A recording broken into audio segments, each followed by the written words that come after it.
Good morning. Welcome to the Ask a Christian podcast. I'm your host, Nate. Every time I say that, it always sounds way worse than the rest of the time we talk. So I imagine people listen to like the first 5 seconds, and they're like, click, I'm out.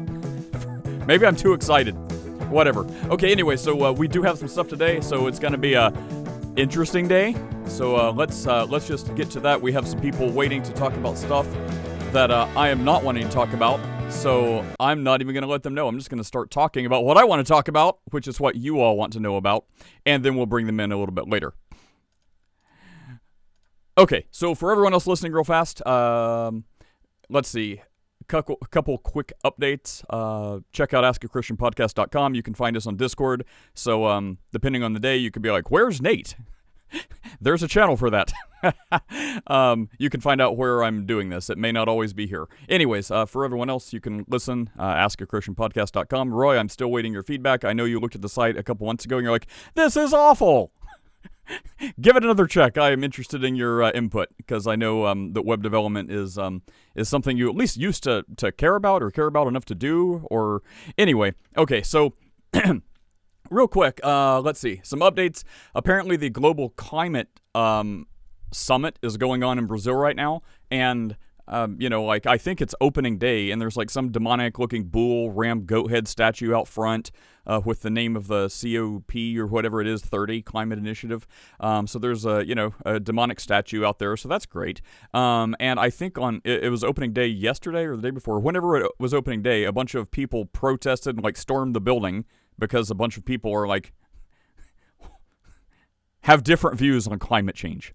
Anyway, so they stormed the building and fires broke out. So it was chaos. They had to close the event. It's probably open back now. But anyway, so that's how that's going. So if humans are the cause of climate change, probably, taking entire delegations from countries on like jumbo jets and everything, it's probably not doing much to minimize their carbon footprint. Just saying. And then, maybe you should do a better job of fire security so fires don't erupt everywhere. How much carbon did that release? More than I did. It's more than I've done. Okay, anyway. So that leads people to ask things like, are we in a fourth turning? Who knows what a fourth turning is? Quick rundown. Okay, so I'm just going to read some of this concisely, but basically, it's kind of along the quote. I'm going to mess it up. It kind of goes hand in glove with strong men make good time. Nope. Not even going to try it. I'm going to mess it up. Stand by for the actual quote. Where's my AI? I don't get an AI. Okay, hang on. I've just got to get this thing. How to prove Jesus is God to a Jehovah's Witness. That was yesterday. Roy, this is why I can't get my stuff together. I'm looking for my AI window, and I don't have one. I guess I'm not using AI today. I'm going to use it on my phone. That's what I'm going to do. Okay. All right. What's the quote about strong men make good times, weak men make hard times? You're thinking the popular quote. Hard times create strong men create good times create weak men create hard times. There's 4 of those, interestingly enough. So apparently this is from often attributed to, no it's not, that's wrong. Okay. Anyway, so the fourth turning kind of comes from this. So think think the World Wars, think the Civil War, the 1800s, different things like this. So the good news is it usually resets at some point because there will be hard times that make strong men, and strong men will have to make good times, and then the cycle repeats again. So the first turning would be this would be like strong institutions. Usually, so this is coming after the most recent disaster. That's when there's a common cause. 9/11. Everyone unites, wants strong institutions, strong governance, punish the evildoers, and everyone's on the same. Think Democrats and Republicans skipping hand in hand down the road. Can anyone even imagine that? I don't know. So anyways, this is where we start in the first turning. So strong institutions, conformity, collective optimism, weak individualism. You want corporate governance. So this would be like the 40s to the 60s. Like think World War II, like when Americans have just defeated the axis of evil and all this other stuff. So that would be the first turning. Second turning is when people get awakened. It's like the 60s version of woke. So like between the 60s and 80s, like you get a consciousness revolution, institutions are attacked and demonized. You've been strong and good enough long enough. So now the institutions start getting corruption. People see that and start attacking it. So now that's the second turning, which leads to the third turning, which is the unraveling, which I think between the 80s and 2008, like Obama's first term. So this would be like culture wars, neoliberalism, rising inequality, the aftermath of 9/11, stuff like that. So that is the unraveling. So if I didn't say it, so you've got the high, flying high, everything's good. Then you've got the second turning, the awakening. Then you've got third turning, the unraveling. Then you've got the fourth turning, which this is all theoretical, and people would be like, that's not a thing. Okay, well, sure, whatever. Open your eyes, look around, it's a thing. We're in it. So the fourth turning would be crisis. So this would be like major secular crisis that threatens the nation's survival. Old institutions are destroyed or radically reshaped. Look at the Democrat Party going full socialist. Civic authorities, individualism declines in society. Remember, everyone went from institutions to individualism. Now that's going away, and now you're begging Big Daddy government to come save you, except all the wrong ways. So because this is such a crisis moment, usually the revolution, which a lot of people will put us somewhere like in the halfway point of this fourth turning, which means the resolution, which usually does get resolved, but it's usually through extreme suffering, survival type stuff like Walking Dead. Imagine you're surviving the Walking Dead until society can get rebuilt. War, Civil War, Great Depression, World War II, these type big crises. And out of that, you start the first turning. So if we're like halfway mark between the fourth turning, none of this is what I wanted to say. I just wanted to say that to give the setup. Please stay with me. All of that is the setup, so we can watch this video by, if you know, what's his name, Mark Mitchell. He's from Rasmussen. They're like one of the, I think they're like pretty much the top or most accurate poll firm. Someone can check me on that. But that made me think of this because he gets into this video. It's a most recent poll. I think he's just releasing it here before it's even officially released. I found it on his X, but let me connect my audio real fast, and then I promise I'll get you up here. This video is like 3.5 minutes, so we're going to watch this and then get thoughts, and then Roy can say whatever he actually came here to say. So he goes through this, and I just thought, oh my gosh, if there's a fourth turning, all the people that are like, that's not a thing, it's just been happenstance every other time. I mean, there's never been like a first turning to a first turning to a first turning to a third turning. It always seems to go in this order. Prove me wrong, I'll wait. But anyway, without suspense any longer, hang on, let me switch my audio.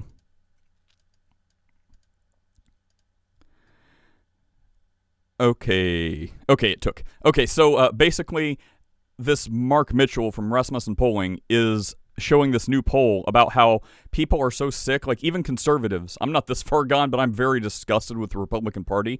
They do not have the ability to lead. All they can do is stagnate, which makes it feel like they're doing a better job just because they're like slowing the demise of society from the conservative perspective.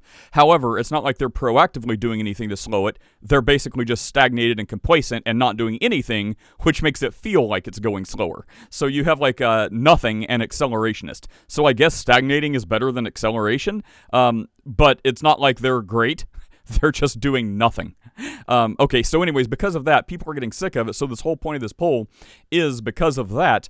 Conservatives are, like young conservatives, like the 20 to 29, I think is the main age range we're talking about here, are getting reckless. So they want Trump for all of his big bombastic stuff, and they're getting disgruntled because none of that is happening. Either because he has awful people around him advising him, he's got too many irons in the fire, the rest of Congress and the people that are supposed to support him are like herding kittens, rabid, diseased, worm-ridden kittens, and they can't get on the same page to help the guy. Whatever the reason, people are sick of excuses, so now they're going extreme. So you've got this new conservative group, and after all the boomers die, this is what's next of the conservative party.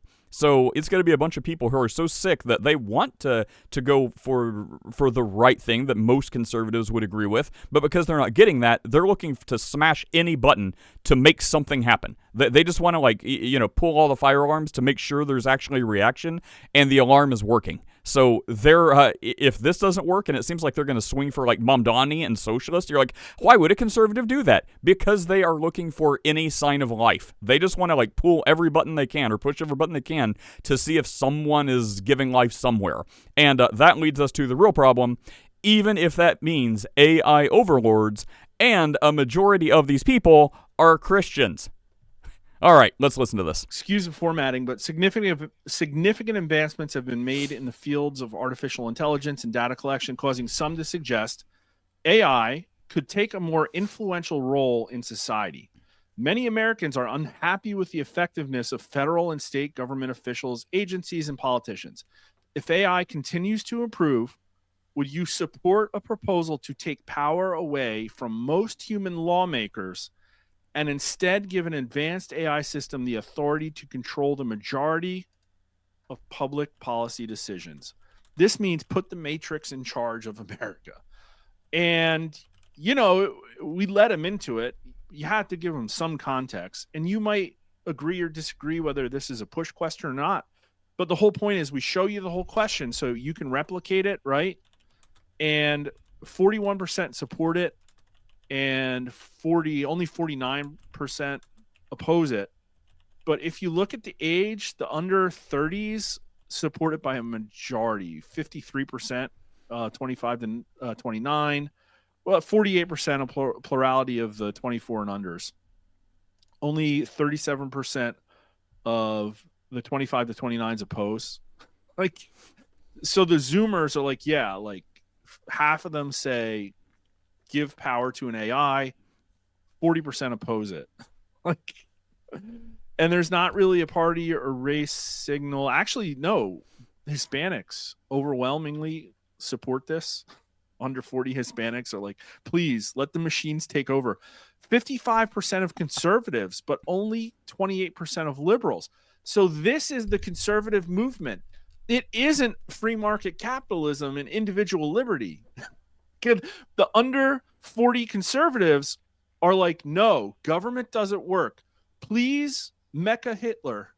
Please, AI Caesar. Take over the country. Only 40% About halfway of them done. oppose that. Wait, 55 to 40. 55 to 40. Only 27% of conservatives strongly. This is why the Republicans in D.C. are going to fail, because they're still using Heritage Foundation, granddaddy libertarian conservatism with social conservative aspects. It's just not going to work. They don't care at all. They want the machines to take over. What do we have? Should we look at? Wow, there's a really big dating signal. If you've dated somebody on Right after this a dating app in Christian the last part. 12 months, you want the AI to take over by a strong majority. You see what I mean? Like, these are really rich. This is why you go digging. Here we go. Do you have a religious affiliation? Is there a religious signal? There is a religious signal. People who say religion's very important to them are overwhelmingly more likely to say that they want an AI to take over government than people who say not at all important. Like, what is this? Half of evangelical Christians, 56% of Protestants, but the atheists don't. The atheists don't want an AI to take over the government. The evangelical Christians do. Oh my God. Okay, so we're going to stop here. So I've spent the last 15 minutes setting this up to say, look, Christians, AI is not your God. And it's not like, that must be Catholics or Orthodox. Apparently it's evangelical Christians. So like 55% of conservatives want AI overlords. And out of that, a majority evangelical Christians. And the atheists are the smart ones. Like, what? Come on, guys. Like, you're not helping the claims that, like, you don't have to be gullible and naive to believe in a God. The atheists are ahead of the curve on this one. So please don't play into them and the devil's hands. AI is not good. It's like, look, if you want... I would vote for it in this case if you say, hey, we want AI leadership. Nate, you're going to be the one to implement it. Then I want AI leadership too. You know why? Because it's going to be my leadership. The AI is going to do whatever the people programming AI do. So you're trading one bureaucracy for another bureaucracy. AI is only as good as the people programming it. So whatever their bent, guarantee it's not going to be conservative Christian. Whatever their bent is, that's what the AI overlord's going to do. How can you be so gullible and naive? Anyways, welcome, Roy. How you doing? Hey, Nate. Interesting. And hey, everyone. And frightening. Very interesting. So I agree with what you said. If you are programming the AI, I'm for it. If someone who doesn't know the Lord as well as you do and moves through life the way that you're supposed to, then no. So it still means a person has to lead, and we're just using a tool that will be, I don't know, can we call it the cabinet? In so many ways, it is, right? And probably so much better depending on how it was programmed.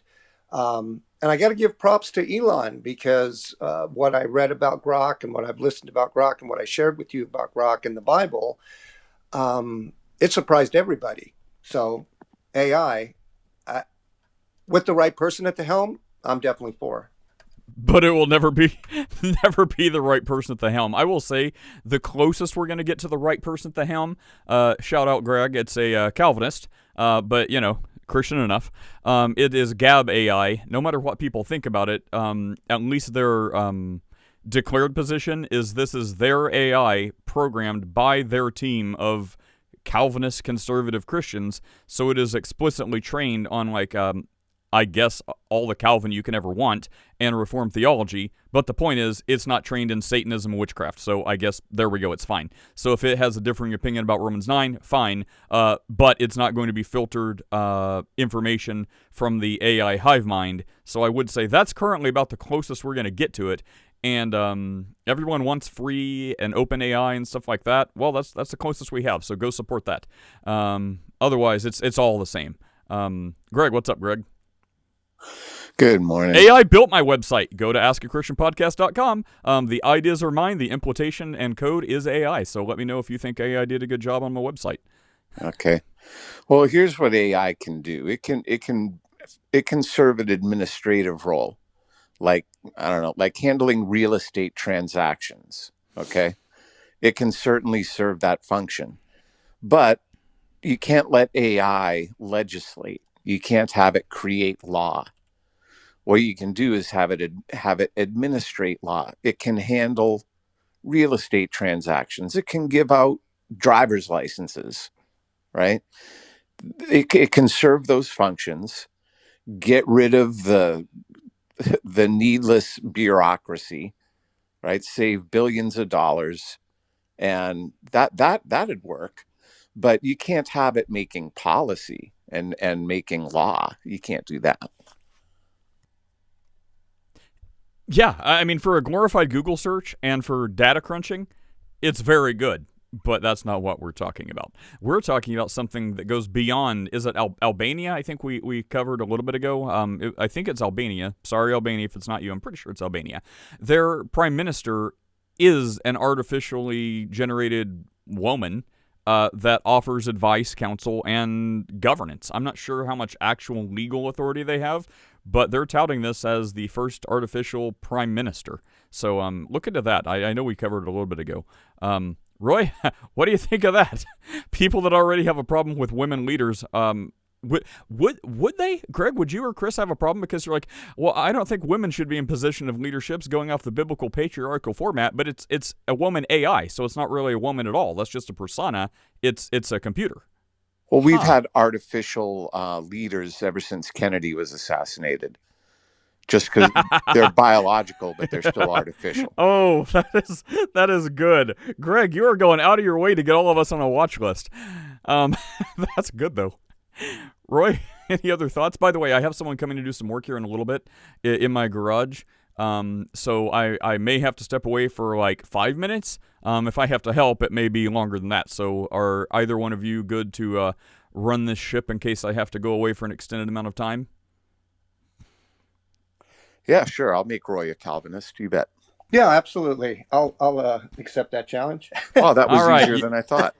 All right, you both can fight over to talk about relationship advice or Calvinism, or Calvinism relationship advice. Anyway, so until then, what's going on? I think that's pretty much all I got. Yeah. Assigning a gender to an AI, I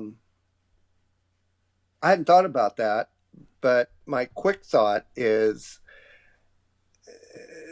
I guess you could do that, but wait a minute. What is a woman? Can't do that because women are better at relationships than men. So will you program that AI in that fashion because he made them male and female? He didn't make them AI.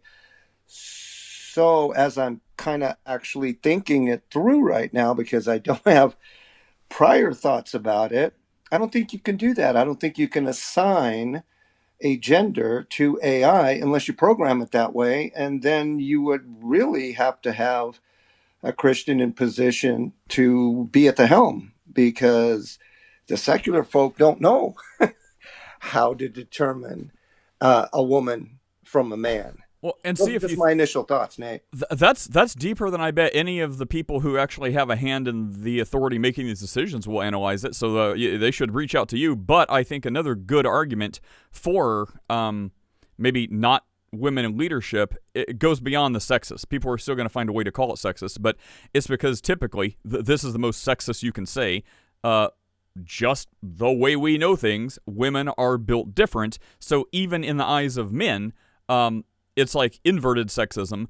Men, because it's true, see women typically as more caring, compassionate, easygoing, moderate, things like that. Whether it's true or false, that's how men historically see women, because women are that way. They're typically less rigid, they're more open, they're more, nurturing, because they're the only ones who can give life. In the baby form. So because of this, I think the people at the top, even when there are women, and I think there's some independent women, stuff like that, and you'll know it because the world fights like death against them. So when you see like an independent woman that's not governed by someone, you will know it because the powers that be completely freak out. But most women in power, who the world and the country and the governance or whatever authority structure they are over, when they don't freak out, they will usually tout it and say, well, look how good this woman is. Look how good this one is. That's like what you were saying about artificial intelligence, and it's not, it's just biological at that point. It's not a woman in leadership. Like, that's like a woman in place, in woman in name only, because that means they've been instituted there, preying on people who say, like, well, they're more easygoing and nurturing and compassionate, and the people who put them in power are using that because it's easier to take dictatorial, authoritative instruction from someone who sounds motherly and warm and gentle, and it's like, well, don't you want that? Yeah, but not when they're using it for devious purposes. So that's like thinking next order, because it's not like the woman in power. It's the people above her that no one will ever know who wanted to get her in power so they can take their message farther and have it more well received, because they know if any one of these people at top that put her in power were actually the one in power, their message would be rejected. So they're like, oh, well, let's get a nice motherly, nurturing person with a nice motherly tone, and our orders or our agenda will be more easily received. So at that point, it's like, look, we have a woman in charge. No, you still don't. You have a placeholder. I know people will still find a way to say that's sexist, but I mean, at that point, open your eyes, bro. Read a book. It's so far beyond that. Thoughts, Roy? Greg? Well, Greg's painting his face on camo right now. as you were speaking, I was thinking, what's to stop the powers that be for reprogramming, adding additional programming for their agenda to this AI? No one's really going to know. So just like what's happening today, there are people behind our president, and we may never know what they're whispering in his ear at this time. So with an AI, it's so much easier to do because it's not a person. You can program it to think the way you want it to and to spit out the way that you want it to, whoever you are that's pulling the strings, the puppet master behind the AI. So I would be very, very skeptical. Oh, and this is why critical thinking is so important, because everyone wants to trust large language models. Whenever they spit out stuff and you're like, how did you arrive at this conclusion? And then basically just scroll down to the bottom and just be like, okay, well, it gave me reasons. I don't need to read them.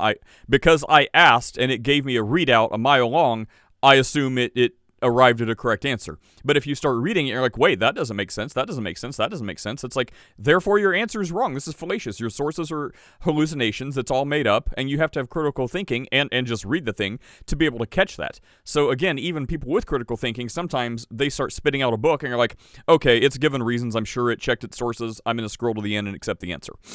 Where because you have critical thinking, if you would have read it, you would have been like, oh, no, that doesn't add up. That doesn't match up. No, that's wrong. So, that is important. Michael, welcome, Michael. Good morning. How are you?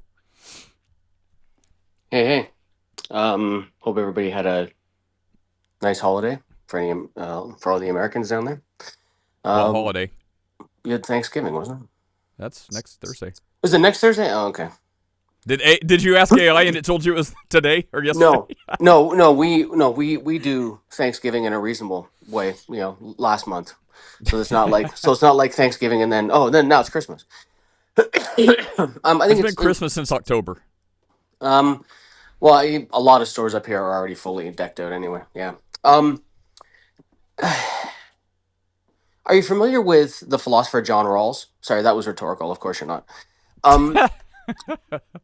He had this idea of the veil of ignorance, and basically, the thought behind this is when you are designing a society or like how a society might work, you design it not knowing what part you're going to play. So you don't know whether or not you're going to be a CEO or a janitor. It's the best way to guarantee equality. Because if you have the people saying, okay, well, I'm going to do this thing and I'm going to put all these things in place and I'm not worried about they're going to happen because I'm going to be one of the bosses. It's never going to be truly equal in any sense because there's always going to be that inherent bias ticking around in the back of your brain as you're programming this thing. So that would be one thought. And I don't know how you might go about. It could be interesting. It would be an interesting experiment to look at the idea of something with it because AI doesn't actually play a physical role in anything because it can't because it's T-1000 is coming. It's just no, it's not. But it's just an algorithm. Wait, you don't think so? No, I don't think so. Just an algorithm, kind of spitting out instructions, things like that. So, it could. There's a possibility. There's a non-zero possibility that the AI would actually have the capacity to do it in the most fair way because it would look at all the people who were going to be carrying out the things as on the same playing field. I did find the whole thing interesting. I did what you were talking about earlier about how it seemed that secularists were less keen on the idea. I'm less keen on the idea because machines, as of yet, don't have the capacity for empathy. And when you're talking about a place where people have to live, work, and exist, I don't think you can reasonably do that without empathy. So there's that. But the last thing you said was very interesting about how, there's the lack of critical thinking and something is spit out and it says it in a book and you just accept it because the book says it. Go ahead. I just thought, no, I'm not, I don't have to say it. Well, because the rest of what I said is when it spits out a book and you just scroll the bottom and accept it, that can be your Achilles heel. However, if you will read it and you have critical thinking, if there's anything wrong, you can start to catch it and be like, oh, that doesn't make sense. Oh, that doesn't make sense. So going from my innocent AI explanation that's totally right and good and true to implying, much like the Democrats implied the soldiers do seditious activity, and then when Trump says, that's illegal, there's penalties for that, they're like, what? He's wanting our death. It's like the implication is Christians are dumb because they just scroll to the end of their Bible and say, well, there's reasons in there. I don't need to read it. I guess I'll just accept it. If you're a Christian who does that, you're what Michael's talking about. Don't be what Michael's talking talking about. Read your book. So for those people who read the book and they're like, oh, okay, I have critical thinking. Oh, okay, is this a problem? Is this a problem? Oh, that's a problem. That's a contradiction. That's a contradiction. And you just see all these things and don't scratch the surface to be like, well, what is their answer? What is the explanation? Now that I've dug in, here's the explanation. Does it make sense? Is it true? I mean, you can critical think your way to it, and you will say someone like Michael, who used to be, his words, not mine, a former Christian, will say, used to be a former Christian, who used to be a Christian, will say, the main reason or the greatest evidence against the Bible is reading the Bible, or the best evidence against God is reading it. Well, sure. I mean, however the goblins in his head gave him that conclusion, fine. But there are plenty of other people who have read the Bible, and I mean, like me, I mean, I've read the thing, and like I've never found a contradiction that wasn't fairly easily explained. I mean, the hardest one was the Tale of Two Tires, the city. Because we had to, like, go extra biblical and get into, like, archaeology to get the answer to that. But when I did, I'm like, oh, seems satisfactory to me. Anyway, let's see. Yeah, hang on. I was going to say one more unfortunately, thing. the only thing that I would say in addition to that is you cannot critical think your way past Hebrews 11:1 and 11:6. Hebrews Because 11...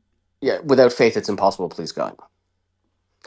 Right? So there is no critical thought involved in that statement. Well, I disagree. That is the suspension of critical thought. Faith. The substance of things hoped for, the evidence of things not seen.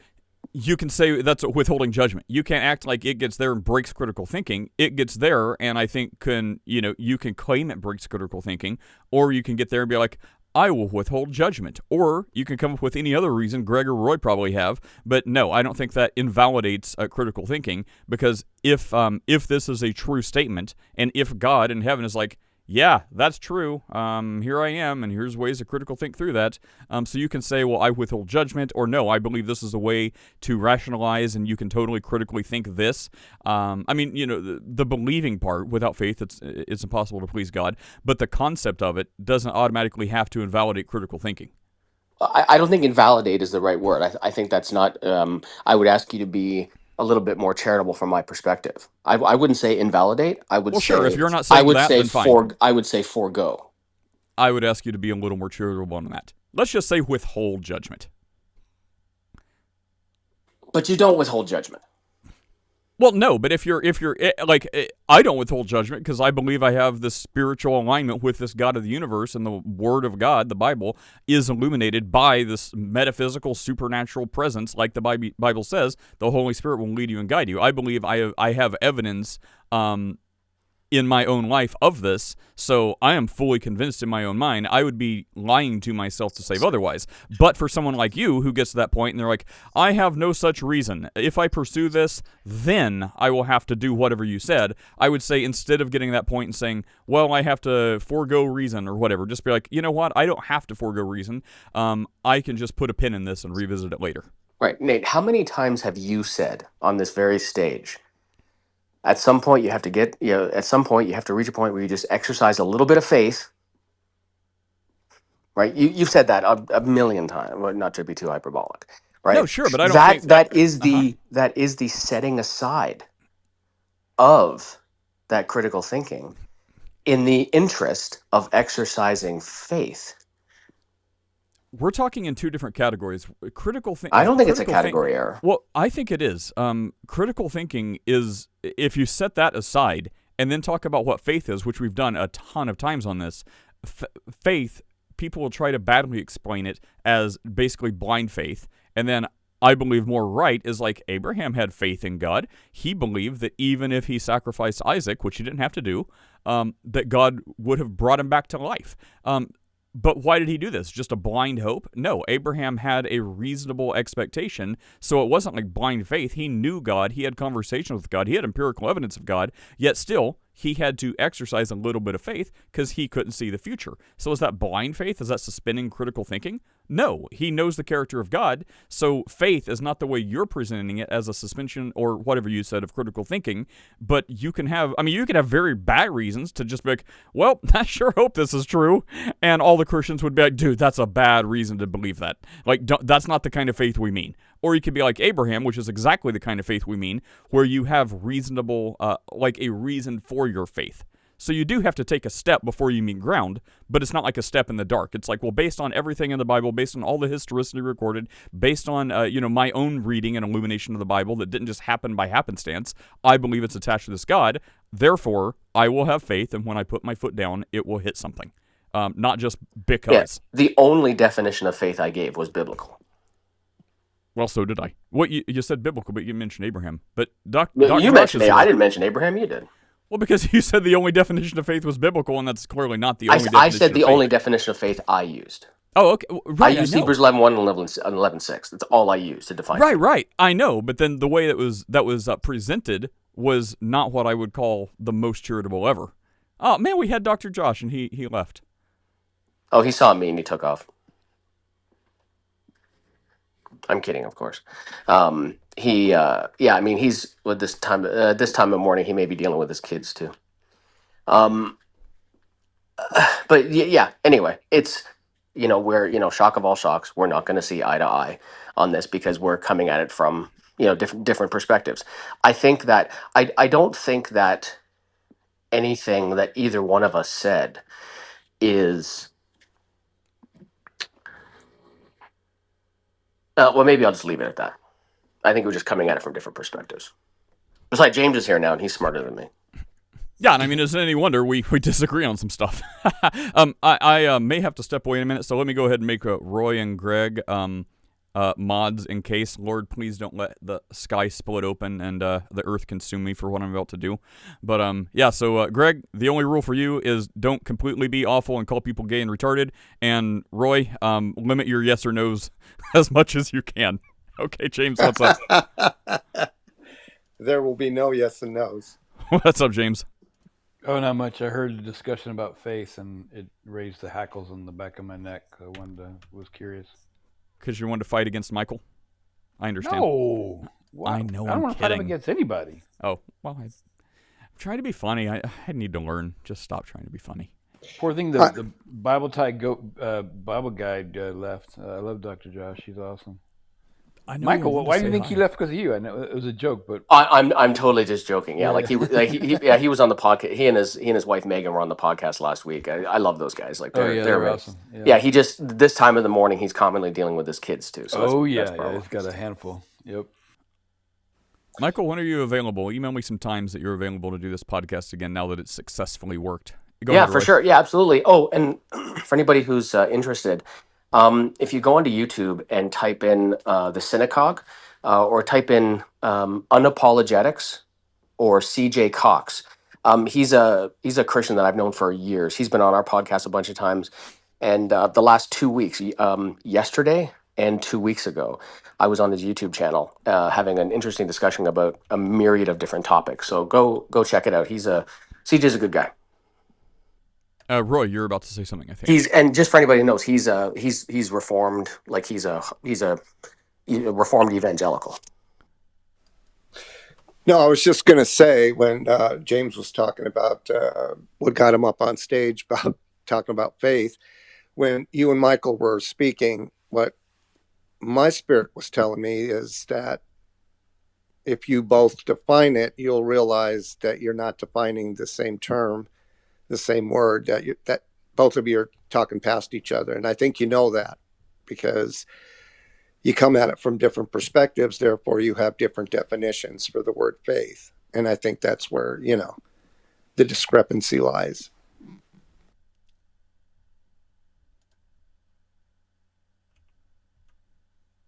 Are we done here? what's the discrepancy?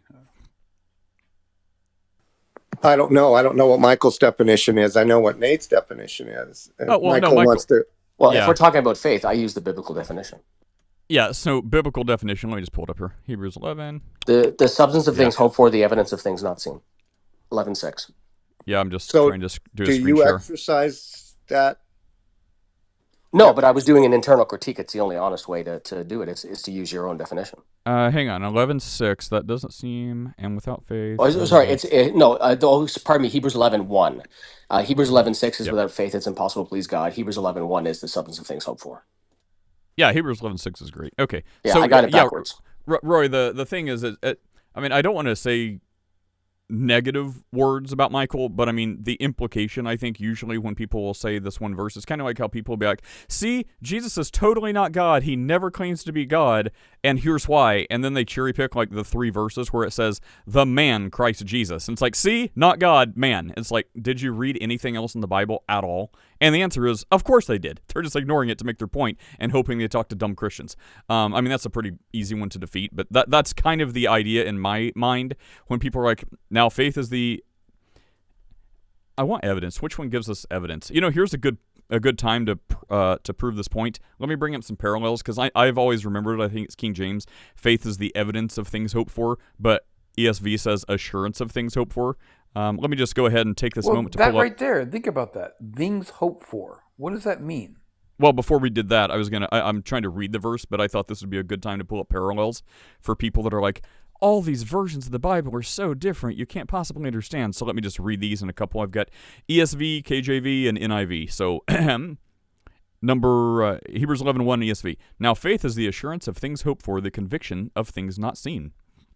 KJV. Now faith is the substance of things hoped for, the evidence of things not seen. And the footnotes say realization. I like that, the realization or confidence. Okay, NIV. Now faith is the confidence, just what the footnote of KJV said. Faith is the confidence in what we hope for and the assurance about what we do not see. So that is the verse. So the implication is like, which one was it that got you, James? Was it the ESV one? Faith all, is the all the things you read, regardless if you said hope for, confidence, trust, convenience, whatever the word you use, in things unseen. The key point is the unseen, the unknown, the unverified, the lack of experience of, the prior knowledge to. You've got to stop right there. Everything you said after not seen is not like the other. You said things not seen. So first of all, faith is the assurance of things hoped for. You're hoping. No one can say no. Hold on. Hold on. I'm walking through this, James. Maybe I'm going word by word. Sidewalk, dude. Well, I was going to say go to Bible Gateway. So I'm going word by word. So assurance of things hoped for. So if you're hoping for something, no one's going to say, well, if you're hoping for something, critical thinking is suspended. No one's going to say that, hopefully, because they would be wrong. So hope is not bad. And then the conviction or evidence of things not seen. And then when you say not seen, this is going to be cheesy, but it's not wrong. All I need is one thing to prove this point. Can it be heard? Okay, no one's going to say faith is, well, you don't have to see God, you can hear God. That doesn't matter. The point is, one thing is not like all the others. So something not seen. Can you still have reasonable assurance in other data points? Of course you can. Is things heard one of them? Sure. Is that what we mean by the Bible? No. Like Abraham had other data points that he had a reason for his faith. It wasn't blind. So when you say things not verified, things not heard, all the other descriptors you said that you tried to use as synonyms for not seen, those are wrong. That's not what the Bible says. The Bible says not seen. So that's the point, James. You can speak to that, but the Bible says things not seen. There are plenty of other valid data points that make faith substantiated. And when you say, see, that means like things unverified, things unchecked, that's not what that verse says. Oh, guys, I gotta go away for a minute. I will be. All right. Thanks, Nate. Hopefully, that was very clear. Someone's at my door. I'll be right back. Yeah, that was awesome. That really said what I'm supporting. There's nothing. Stop being a jerk. There's no prior knowledge to. There's no prior experience of. To trust in something that have no knowledge of. So why trust it? That's my point. So like. The faith that I have no problem saying is faith in things I have prior experience in, right? Faith in that my automobile that is in running order was working fine yesterday. Nothing happened to it that's going to cause me to have no trust in it's going to start today, right? Trust in the couch I'm sitting on. It's not in disarray towards looks like it can't handle my weight. I trust that when I sit on it, I'm not going to fall to the floor. James, I think therein lies the point is that oftentimes, and to be fair, it can happen on both sides, but there's a conflation between faith and trust. Right. Yeah, I get that. But the way it was worded is if like you can have trust in things unseen because it can be heard or it can be whatever the case may be. The point is, the hinging word is not seen, not known. There's many other adjectives used. You have no prior experience of. That's my whole point. Yeah, no, and I'm right there with you. Like I remember when I was having a conversation with Matt Slick a couple of years ago. He I asked him to define faith, and I wonder if Roy or Greg would do the same, would say the same thing. But when I asked Matt, not that I'm appealing to like Matt is some kind of an authority, but he is a fairly high profile Christian, and so I asked him outright, how are you defining faith? And the words he used were profound trust. I'm wondering if Roy, would you say the same thing? Would you view faith and trust as synonyms? To not have it totally unpacked in my mind yet, I would say yes, and give a observation that I may, change my mind if I think about it long enough. I would Yeah, say, no, I'm not looking for a gotcha. I don't do I, I, gotchas. I would say this. So I've lived on this planet for almost 7 decades. So I have went from chapter to chapter to chapter. And I've learned that each chapter of my life is a person. And when I came to Christ, I was 30. And he moved me from person to person to person. And when he does that, he also moves you away from person or persons. Okay. And that was the faith that I had as my foundation, is that wherever he places me, whether by faith, and I did everything by faith. I didn't know the next person. I didn't know the next situation. I didn't know the next house because I had been evicted at one time. Didn't know where I was going. Didn't know where I was going to land. Was it going to be under a bridge? Well, it wasn't. So each time, miraculously, for me, the way I see it, somebody came to my rescue, so to speak. And I always had a roof over my head, as temporary as it was, or as it is now, for the long run, till death do us part. So that for me is how I understand by faith. Okay, This is the okay, evidence of things is not it fair seen. to say that you would say that your faith is bolstered by or anchored by through your, and I don't mean this in a derogatory way at all, but through your perception or experience of personal happenstance in your own life that you perceived as God, as an intervention by God. I wouldn't say it had anything to do with experience as much as it has to do with trust. I trust So you trusted that that was the source. So no matter where I found myself, from my eyes, my literal eyes, I could see from a secular point of view, from my point of view, man's point of view. I don't know where my next meal's coming from. I don't know where my next pillow or bed is coming from. But by faith, God took care of me. And I knew that that was the case. So I didn't have any prior experience until I did. And then the second and third and fourth time that happened, yes, I could rely on experience. But my first time, it was purely by faith of the unseen. Okay, yeah, and I think what I would say, and I mean this, and I don't mean this in a any kind of not even in a tongue in cheek way, but I would say that and I'd be curious to hear what James has to say, whether or not he agrees with what I'm about to say or feels the same way. But I'm I'm jealous of the apparent experience because I only have your word for it, and I don't believe you're lying to me. Um, the experience that you seem to have had that has been wholly absent from my life in every conceivable way, shape, and form.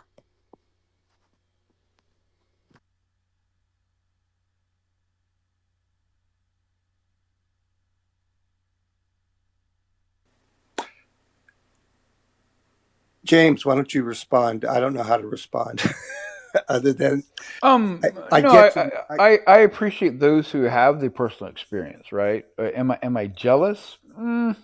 I wouldn't say that. Like I'm happy you have that experience. Good for you. Do I? mm, When I hear that, okay, yeah, you experience that.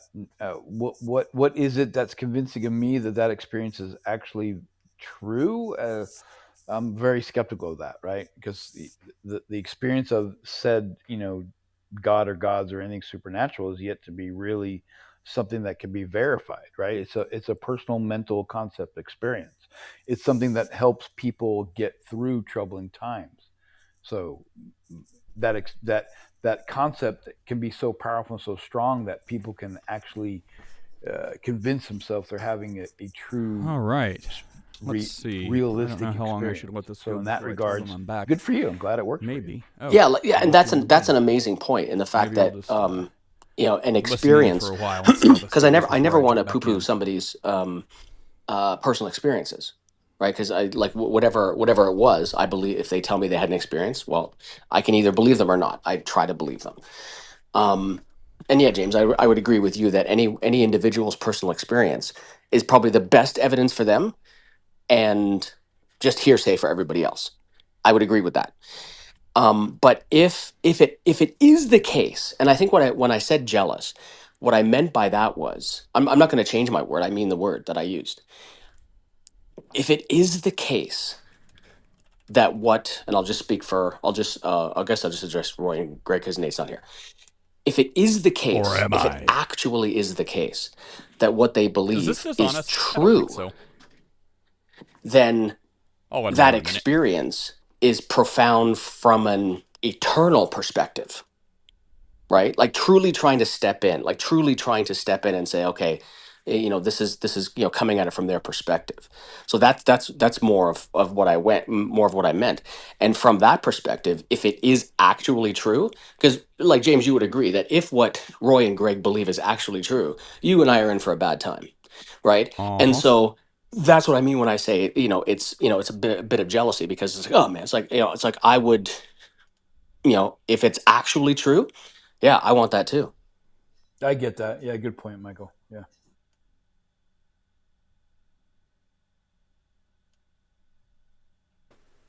Greg, No one gonna got any talk? Yeah. thoughts? Yeah, well, Yeah, can one of these maybe people God will talk? have mercy on you and quicken your heart. Maybe you will experience the new birth. Okay, how do I add people? Well, what Greg said, all I know is this, is that whether you are aware of it or not, understand it or not, the surroundings of people influence. There's some sort of brain waves at work when you gather, and you don't have to be equally yoked. You can be on completely different and opposing spectrums, and you're still going to have influence one over the other and both people. So I don't know. I'd like to know. Michael, James, are the two of you aware of that? Like when you take the stage here, we're affected by you guys, or infected, either way. Hopefully in the positive, absolutely, because we get to take our thoughts and other people's thoughts that inject into us and, act upon it or throw it in the trash. So I'm wondering if both of you are aware that your surroundings, as far as the people are concerned, the culture, the atmosphere, the environment that Nate has built here, has influence on you as well as vice versa. Michael, James? Well, so they've talked about, the definition of faith, right? What about the source of faith, right? How does one get biblical saving faith, right? It says faith comes by hearing, and hearing by the word of God. So When God is pleased to grant someone the gift of faith, he does it through his word, right? And that's really what faith is. Faith is taking God at his word, right? It's not like just something, like even when it says the evidence of things not seen. It's like James was saying, well, I have trust in things because I've had past experience with them. And that's what Hebrews 11 is all about. All these people had faith in God because of their experience with him. It wasn't just some pie in the sky thing, right? It's things hoped for. It doesn't mean, oh, I bought a lottery ticket, hope I win. No, it's like they had the word of the sovereign God of the universe. They had promises given them. They took him at his word, they trusted him, and they acted accordingly. That's what biblical faith is. Well, yeah, But and there's a bunch of verses to back that up. Like James 4, I think it's James 4 says, draw close to God and he'll draw close to you. And there's another verse that escapes me right now. Sorry, Greg, I didn't mean to interrupt you, but I just wanted to spit that out before I forgot about it.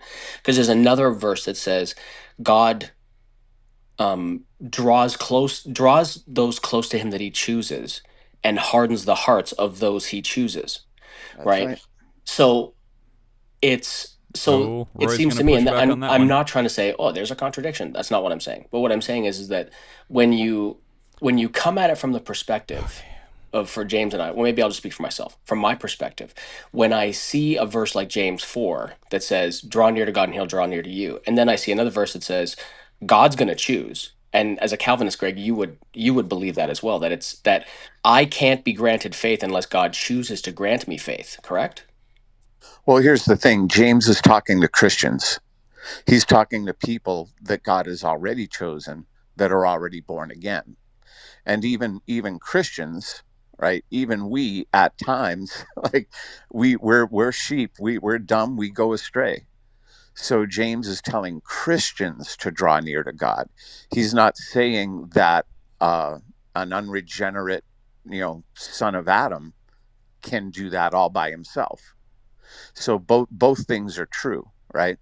No, Well, God, that's what I'm saying. Yeah, I'm not saying right? that it's a contradiction. Like that's why I said I'm not saying this is a contradiction. I'm not saying that it is, but you would take the position, or I wouldn't say you would, but from what I know of you, you take the position that God has to decide to grant me faith. Yes. Oh, this is so Right. And torture. I'm sorry that the middle of my sentences keep interrupting the beginning of Yeah, yours. like I said, I But apologize. yeah, Oh, okay. here's where it goes bad. Correct. Right. That's what I said. So God grants faith and the gifts of repentance and faith to whom he chooses, right? And so maybe someday maybe he will have there may be mercy on lots you of in the drilling. future. I Don't hope you're know. not hearing all And that. maybe he'll have mercy on the Buffalo Bills fans. They go and convert a 4th and I've literally 27 been and here then 1 second. Yeah, so I think what I would take from that is it's not my decision, right? I can do whatever I want because like so when I was We a talked about Christian, this yesterday. I When I was a Christian. I was sola fide, No, sola bro. scriptura, right? I You may believed as I was well saved act like you have by unlimited free will. grace You can do whatever you through want. faith If alone. God is controlling it in a way you are that unprivy to and behind the scenes, Steph's heard none this of that matters. from If me a you million think you can be times. a I don't have Christian to right go now, over and do over it. it again. The But only those are all reason the you things can that I say, believe. well, Like I I guess God's not believed letting me, is if you don't. that I And then it's left was to the mystery. born Either again. you're not of And your I own just free changed will, my mind. or And yeah, God the is Bible totally says not if you left allowing us, you're you. not with us. All these different It's all things, right? intellectual. We can find a million verses to say a million different things. But what I take from that is it's not up to me, even correct, by your right. light. Correct. It's not up to you. It's up to God. Absolutely. Guys, I am back. Let me just interject the point. I was That's gonna crazy. see how long I can let this go, but I got to jump in. I mean, you could just watch yesterday, but no one ever will.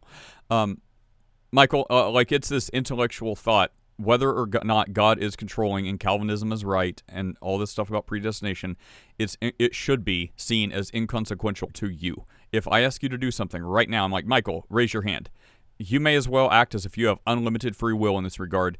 you're like, I know if I want, I can raise my hand. Maybe you will at my request. And you're like, yeah, Nate, I raised my hand. Did God know at this place in time he was going to force you, beyond all control of yours, to raise your hand? Or did you legitimately have the will to raise your hand? Same thing with Christianity. If God is like unbeknownst to us controlling, Calvinism is right, unbeknownst to us and behind the scenes in a way we will not know, God is pulling the strings, making you reject or follow him. As far as you should see that, you should see that as you have basically unlimited free will. You're like, I want to be a Christian. I have the evidence I need in the Bible. I believe this. This is compelling enough. There we go. The Bible says Jesus is real. Jesus is God. Everyone who calls on him will be saved. Jesus, I do that. Done. Now, did God make you do that? Assuming you have a sincere belief. Only God knows the heart. But the point is, we shouldn't be like comfortable in espoused atheism, saying, well, if I'm an atheist, it's just because God wants me an atheist. As far as you see, you should be concerned that is 100% your totally free, unencumbered choice to be an atheist, because it seems like you could be like, boom, just like that, I have enough of a reason, just like a couple billion other people, to be like, well, I read the Bible, these accounts are true. There's enough there that I don't have to have a blind faith. I will put my faith and my hope in the history as it's recorded and be like, Jesus, save me. I repent. I'm following you. And then you can say, great, assuming that's a sincere belief, did you do that or did God make you do that? It does not matter. The fact is, you did or you didn't. And you and I, like we've talked about this a million times, right? And I was adjusting my commentary for Greg the same way I would have adjusted my commentary if I was talking to Chris. So that, like, that's yeah. I think honestly, and Greg, I mean, I don't mean any offense by this, but I don't know why Calvinists bother getting out of bed. So it's but yeah, I was adjusting it, like I said, based solely on whom I was talking to. Yeah, that's all. I understand. I just wanted to get that out there so people aren't like, I have no choice. If I'm a Christian, well, I didn't do anything for it. I mean, I believe that no one seeks God, and whatever. But that thought, like, it's that way their brain is wired. If they're like, well, I'm a Christian, I could just as easily be an atheist. I didn't do anything for it. As far as the way they should be looking, that's not the case. No one should be comfortable in like this faux, like resting in this kind of faux thing, like, well, if I'm in this position, it's because God controlled me and forced me to. Even if that's true, you do a disservice to look at it that way, because it seems like you could just as easily do one thing or the other, regardless if God is controlling things behind the scene or how much he's controlling things behind the scenes. That's all I'm saying. The Bible is true, and it says no one is without excuse. I would say. Well, we get out of bed because God ordained it. Simple. Great. Awesome. So, yeah, Roy. But if you stayed in bed, God would have also ordained that. So that's right. Yeah, they're going to say that God ordains everything. Bed. God because ordains I everything have to do what according to God ordains. Right. But he might have ordained you to stay in bed, which would only be proven by you staying in bed. Apparently he didn't, because here I am. Yeah, so and he ordains. If I was a Calvinist, I'd be in bed all day. He ordains the means as well as the ends. Right. All things are ordained. And if you're a Christian and you believe God has infallible knowledge of the future, you're in the same boat. So that's fake news right there. Fake news. So, Roy, I was listening, but I was also wishing my daughter a great day at school today. And yes, coming in these rooms and conversing with believers and Christians alike, there is an effect. I agree. And then back to responding to what Nate was saying, like choosing. It's not just a willy-nilly choosing, it's a convincing. So like when I hear, oh, well, I can just, choose to be an atheist or choose to be this, it's more than just choosing. There's a convincing. So like even the person who says, well God put me in this position to be an atheist. So that right there is kind of like a contradictory statement that someone who is an atheist would say, God made me an atheist. That's kind of like, what? Why would anybody say that? No, the atheist is an atheist because they're convinced that they're not convinced of a God existing. That's it. And the choice they're making is the data that has been exposed to them is convincing enough to them to have that position. That's the choice that's being made, right? So it's not just you wake up and choose without any knowledge. Well, what I would inject is that God cannot lie.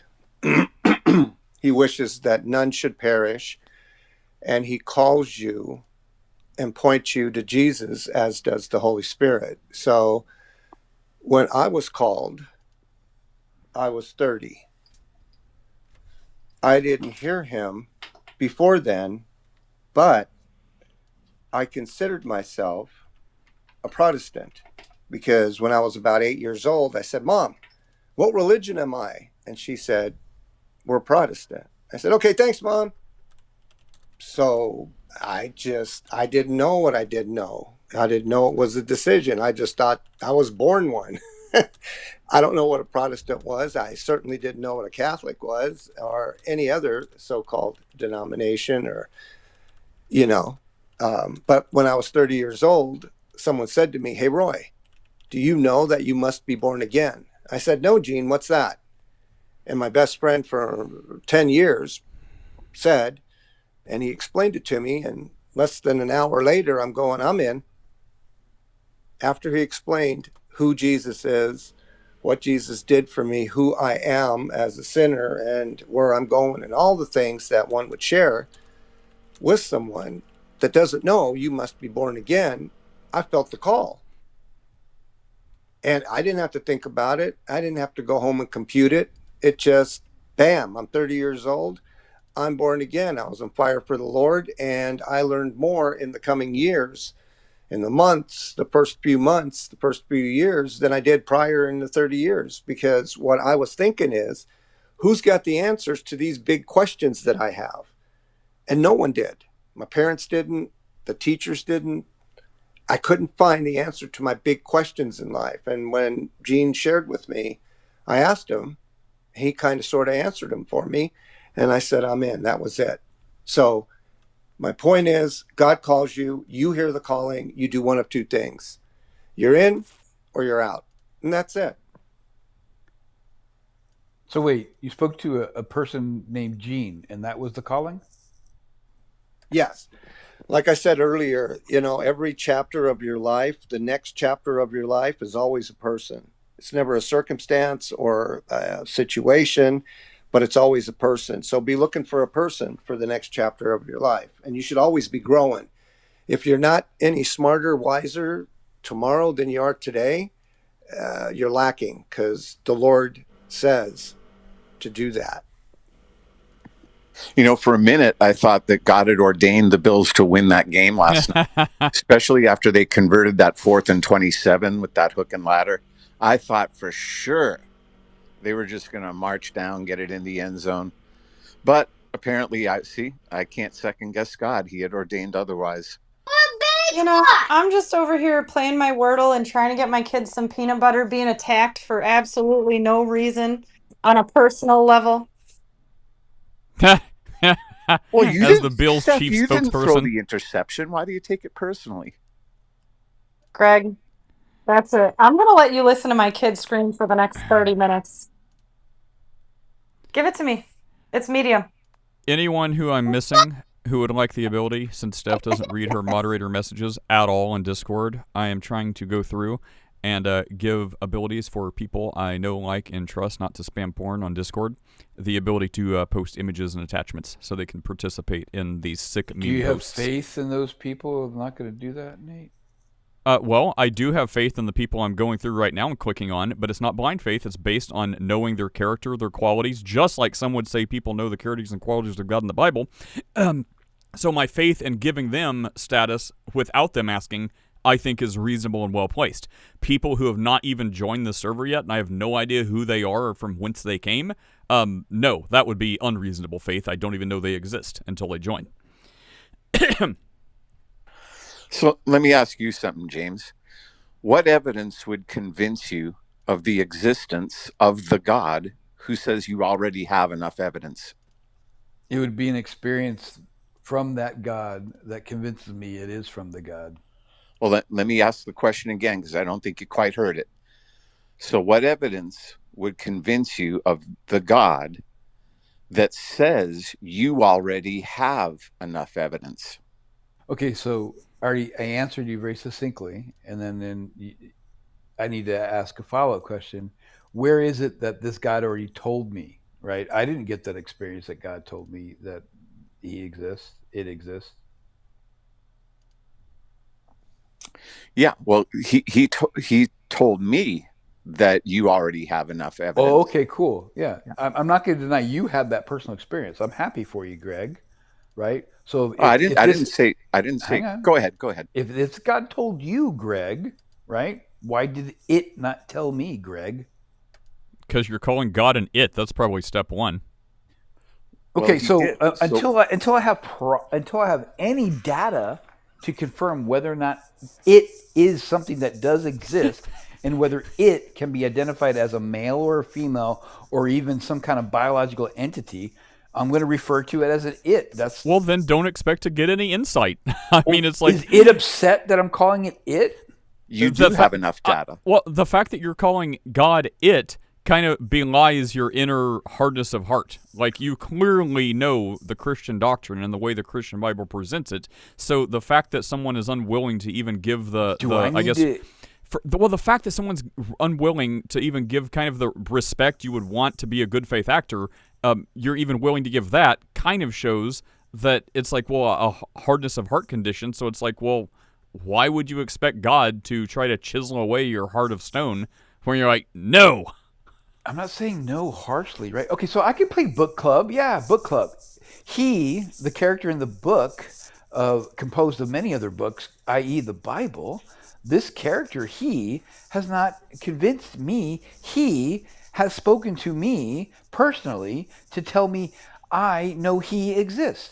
Okay, so Greg, now what? Yeah, he has, and you do know that he exists, but you hate him, and Whoa, so. stop there. Please.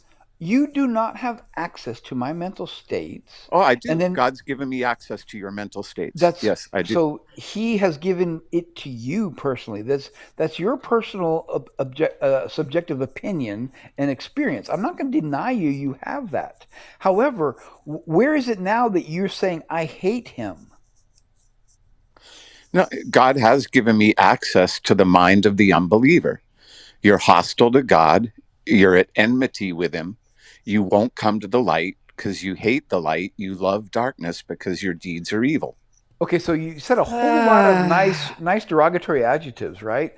Where is it that I've mentioned hatred and all these nice flowery words you said about me? Where have I done that? Can I just jump in and say, look, all of this would be solved if Greg prefaced every single thing he said with, this is the claim in the Bible about those who are not in Christ Jesus.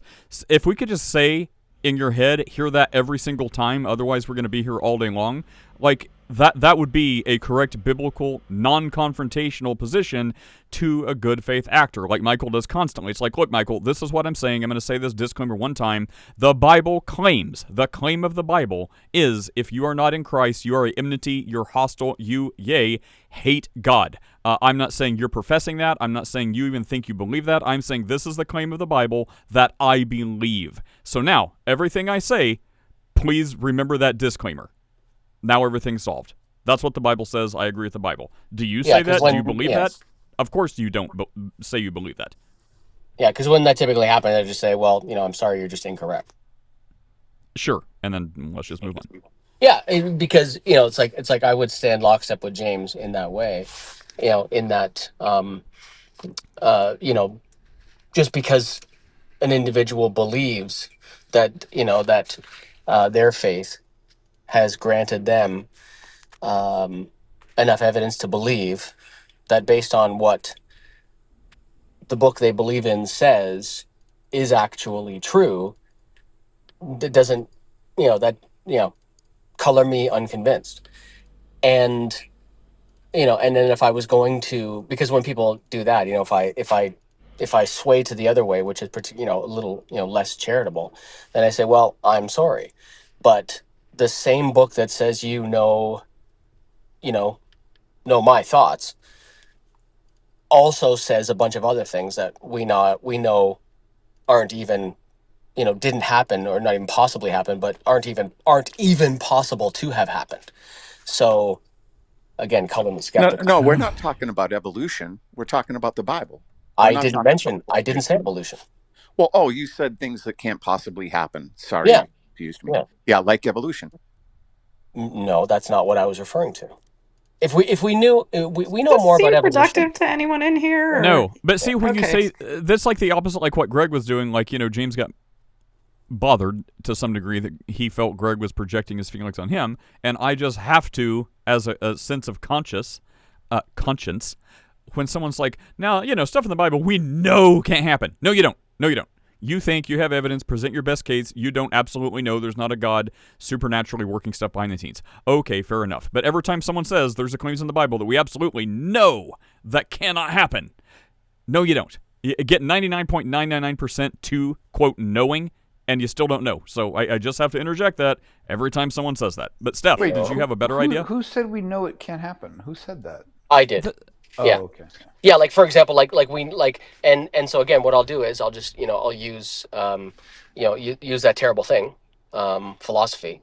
So I'm a fallibilist, right? The position of fallibilism is that we can have knowledge, so we can know things without absolute certainty, right? So we know there was never a global flood, right? I can say that with as much certainty as it is possible for someone to have.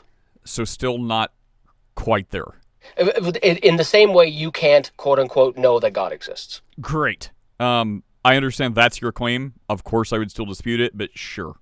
So so if you say that you have a special access to say that you can know without error, that's just special pleading. You're saying, like, you're not applying the same standard to both of us. You're saying you have super duper special knowledge.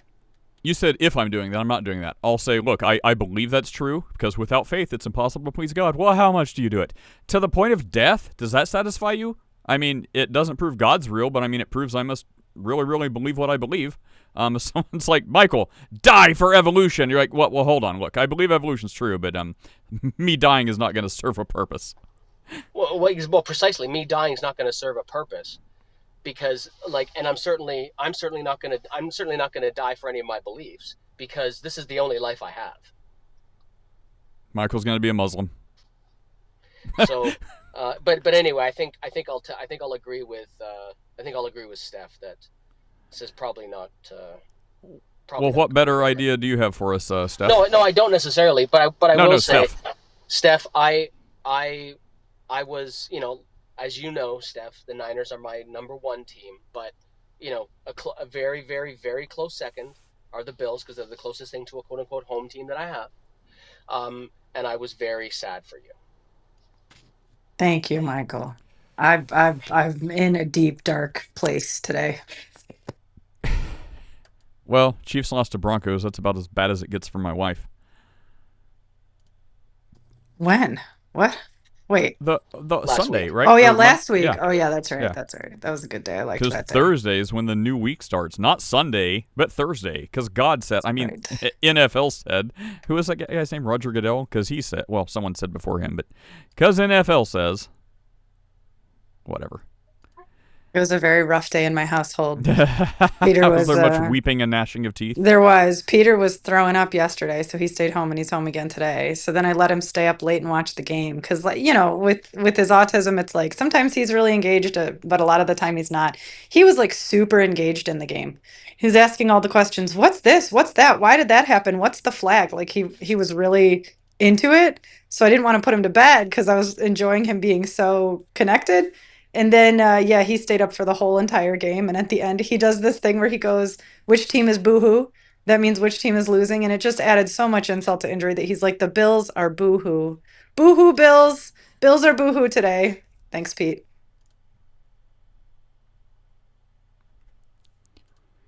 He likes the Eagles, though. Why does my kid like the Eagles? Like, that's his team. Every time he sees them, he gets very excited. I think he likes their logo.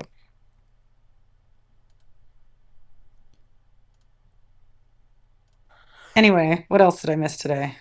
I don't think anything. I think the Discord new roles are fixed. Letting AI Steph, take over the government. You have a new role.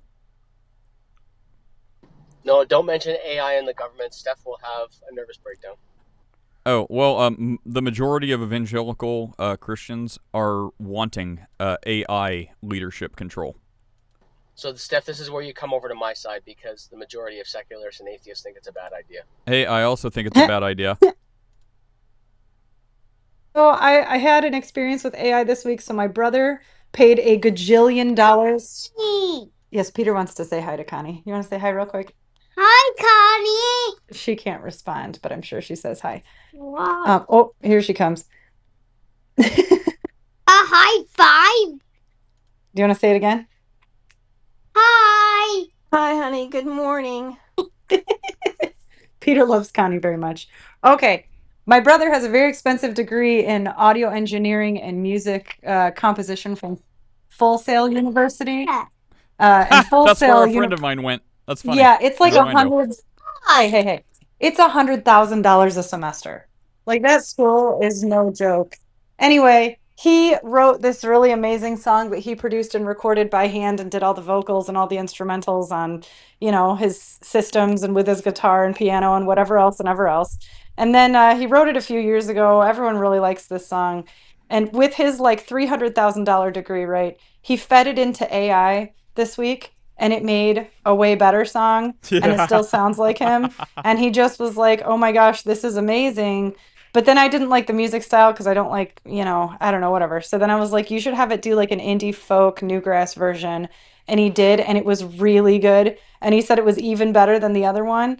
So that's it. It's the end of the world. My brother is still paying off his $300,000 degree, and he is now making music with AI. Can So you please that's it. We're done now. find out what software or AI he used? Yeah, I because asked him. Hold on. I'm But very he's interested in this, but there's lots of lawsuits and copyright issues because they're saying like how they trained it and stuff like that. So I would love to find one that's been like trained to withstand scrutiny, so you can actually use it and own copyrights of what you produce. I did ask about this. Okay, so it's called Suno, Okay, yeah, I know that. Suno. They're Now awesome.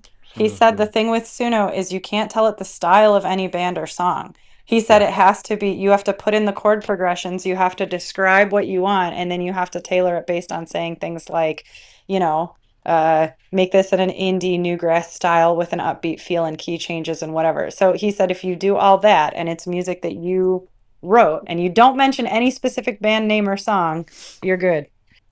Well, yeah, you can't. So like if you mention like do this in the style of Metallica, it's like cannot do that. Right. So I think the problem is with the vocals though, because I looked into this. I believe Sony and some others are the ones suing. I think it was Suno, but it was because like the voices, even though it's not mentioned, I think they're trying to claim it was like trained in all this music. So how they prove that, I don't know.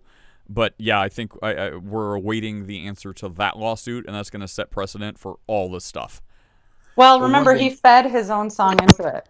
Well, So right, he had right. But rec- like yeah. the right. So if you do lyrics, that's half the battle. But like the No, he fed a recording of his like right. yeah. Yes, your Okay, brother's a okay. special person. But for the rest of us, Didn't use other vocals. I don't know. Maybe that's what you have to do. that's what I'm. you yeah, could that's give it what a I'm genre, saying. but also AI can't do a concert, right? You can't go and see a band and the same thing. So it's not going to take over the world, so to say. Well, here's what I just learned, and I thought it was fascinating. Came across my feed. This has just been 3 days ago. So there's this lady who's been doing poetry and lyrics and stuff like that for a long time, and found these tools, Suno being one of them, and the other one for her character, which wasn't an AI twin of her, but closely resembles her, but isn't her kind of thing. And so she put those two AIs together and came up with an amazing song with amazing lyrics. That I think the first song had to do with her father dying at a young age and her being without her father. And so that hit an emotional chord with a lot of people. And a lesser known record label picked her up and gave her a $3 million contract just for her AI character. And now, like you said, the bigger companies want to sue and say, no, you can't do that. So, me personally, I think you can't stop this from happening. This is going to happen. And I know there was this one artist. So, Nate, I will send you a couple 3 video links of what I saw. So once you see it, you'll know a little bit more about what you can do, what you shouldn't be able to do. And I even thought about reaching out to this lady because I think this is the future. We're right on the cusp of it, and I don't think anybody can stop it.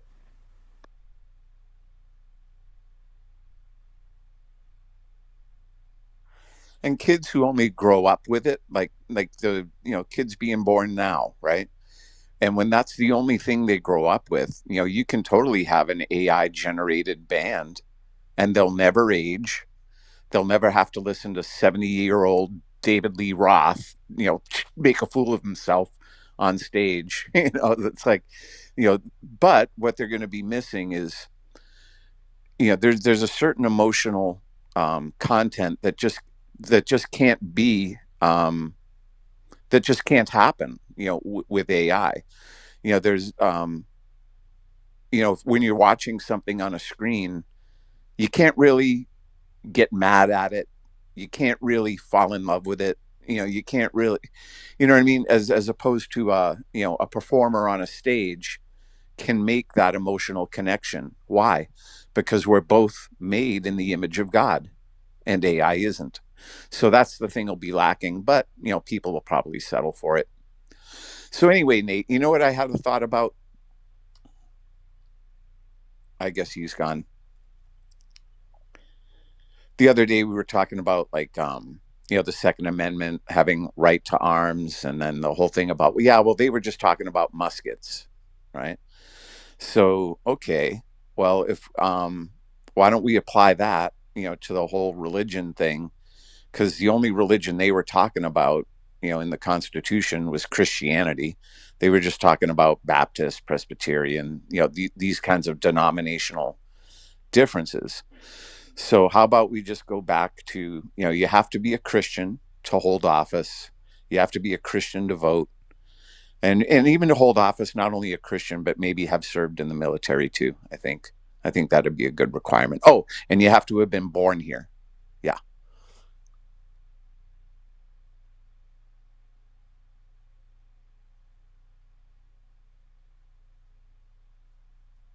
So we're going to be like the Hindus of India and start to have a caste system in voting.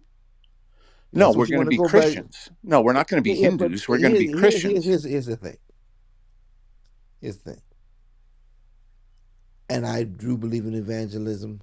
I'm a minister, but I would not want someone who's born here who's not a Christian and cannot use the constitutional rights, them 10 amendments, and then the right to vote, 14th Amendment. Yeah, we get rid of that. So now, in order to vote, you have to be a Christian. So no, then I wouldn't have the right to vote because I, as a black man, that's why that 14th Amendment, those Reconstruction amendments. I said you're a Christian though, right? So you have the right to vote. Hear what I'm saying. You're going to take the 13th, are you going to take the 14th Amendment out of the Constitution? You're not hearing what I'm saying. It's not based on color. I just want a simple yes or no. I'm saying you have to be a Christian in order to vote. You have to be a Christian in order to hold office. You have to be born here to do either one. Okay, so citizens of the country who are not Christian can't vote. Correct. That's taxation without representation. So what? I don't care. I don't care. But you might not care, but other citizens might care. I don't care. See, having the secular... Isn't that discrimination? Isn't that what was fought against in the civil rights movement? No, because that's a different type of discrimination. I'm not saying you have to be white to vote. I'm saying you have to be Christian to vote. So it's not the same thing, right? And how this secular thing that we've been trying for the past 70, 80 years hasn't worked out so good. If you haven't noticed, look where it's gotten us. Right. So I see a nation divided against itself. Exactly. Yeah. And the Bible says the nation divided against itself shall not stand. That's right. That's why we have to unite under the cross. One nation under God, indivisible. You think that's going to help to make them all Christians? Is that That's going not to the force goal. people to become Christian, not in name only? That's not the goal. The goal isn't to make anyone Christian. The goal is to have a government that doesn't piss God off. Yeah, but Okay, you okay. just So said now you people got can't. both sides who do that. You just said people can't vote unless they're Christian. Right. Yeah, And Sean, that's the not reason why equal. both sides do that is because nobody in government is a Christian. They're not born again. You don't know that. I You have. I You do. don't know I that. kind of do. How many I senators? How kind many? of Apostle do. You got Greg 100 Greg has senators. access to all You mental got states. you got Apostle. 400 and some odd members in the House of Representatives. You got members on the Supreme Court, and that goes. And I'm breaking it, and I take that all the way down to your municipal courts on the local level. And That's they're all to corrupt. say that nobody is Christian. You are trying to put yourself in the place of God, and They're all that's corrupt. dangerous. They're all corrupt. They're all on the take. They're all bought and paid for, no matter what they profess to believe. If Okay, any of then them I were then Christians, my uncle who was a politician, who was a deacon in his church, who actually taught me some things about Christianity as a boy in the Church of God in Christ, where he was a deacon, uh, was corrupt. Is that what you're saying about my own uncle, who I know was not corrupt, who never cheated on his wife, who raised his children, who made sure that they were in church? So you're saying that what's so man, special about the fact that he's your ah, uncle? Yeah, if he was in because he politics, was he a was corrupt. Christian. If he was in politics, he was corrupt. Absolutely. My uncle was. I take that as a total insult and disparagement of my late uncle. What did I just walk back into? Apostle, you do know Greg has access to all mental states because God has given him that. You do know that, right, Apostle? No, because he ain't God. Did your uh, uncle want to? Did your uncle want to end abortion? my uncle, as a matter of fact, abortion wasn't legal while he was alive.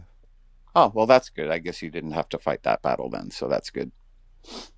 Okay, so But so getting back to so the current would state of you the please government. apologize to me because you just disparaged a true No, man of but God? Apostle, like Sean, Greg is right. I mean, we're all corrupt. Like, I mean, Greg, I don't agree with what Greg is saying about forcing everyone to be, because that doesn't work. That's too idealistic. That's not realistic.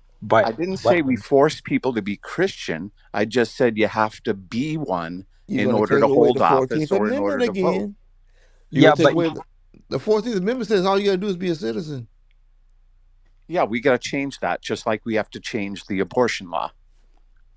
no, we So have too much evil people that if you're gonna do that, however good your intention is, they're gonna twist the system, and the next thing you know, you can't be a Christian in the country. This is why that kind of thing is not gonna work, that's real dangerous. because it's one thing, like I see where you're coming from, but there's too many corrupt people that's only gonna work so for so many years, and then the next thing you know, all the Christian needs to be killed. Like that's kind of like like German Nazi. They tried it. They tried to make things. They were like they wanted things to be better, but that's why you gotta make it fair for everyone, because it's just things tip. It doesn't. It doesn't. It's just. I'm with you, Greg. I wish that, but it's just in reality, it's just it. I don't think it's gonna work. Well, like I said, no one's saying we force people to be Christians. It's impossible. Only God can make someone a Christian. But what I'm saying is, in order to hold public office, you have to be one. In order to vote, you have to be one, and you have to be born here. To either hold office or vote, you have to be born in this country, and you have to be a Christian. So that would have eliminated half our founding fathers, but we've been around this ring before. So be it. It's time to scrap the whole system anyway, because look where it got us. I mean, yikes. Where do we begin with that?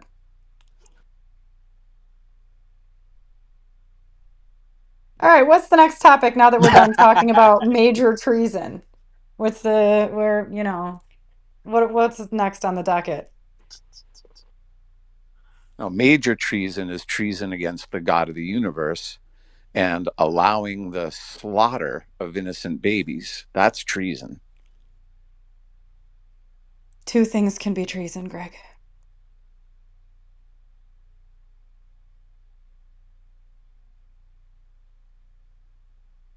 In other news, I finished reading Deuteronomy cover to cover, and now I'm reading Joshua.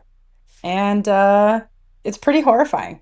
Speaking of slaughtering babies and Jesus coming back with his robes drenched in blood. Whoa, whoa, whoa. Can you go back to that last part you just said? I mean, this is why I'm scared to read Revelation, right? Wait a minute. Wait, where did you read this in? Well, I didn't read it. I was told that it's in Revelation. Oh, I heard that too. Yeah. You know what? When you start Revelation 1, it's the first book that I have read that has promised you a blessing if you just read it. It's very You and Connie keep saying this. Because that's what's in the word. That's what it said. You want me to read you the verse? Maybe. Okay, hold on. Yeah, that's my Yeah. first. I remember hearing that about Jesus coming back with robe drenched in blood. Now, can I ask real quick while Apostle Sean I looks actually got for? the verse right up. Oh man! All right, I'll hold on. Hold on. It only take me a second to read Yeah, this yeah. verse. Go ahead, go ahead. All right. Blessed is he, this is chapter 1, verse 3. Blessed is he who reads and those who hear the words of this prophecy and keep those things which are written in it, for the time is near. It promises you a blessing if you just read it. Mm. Man, I forgot my question now. Hold on. I'll be back.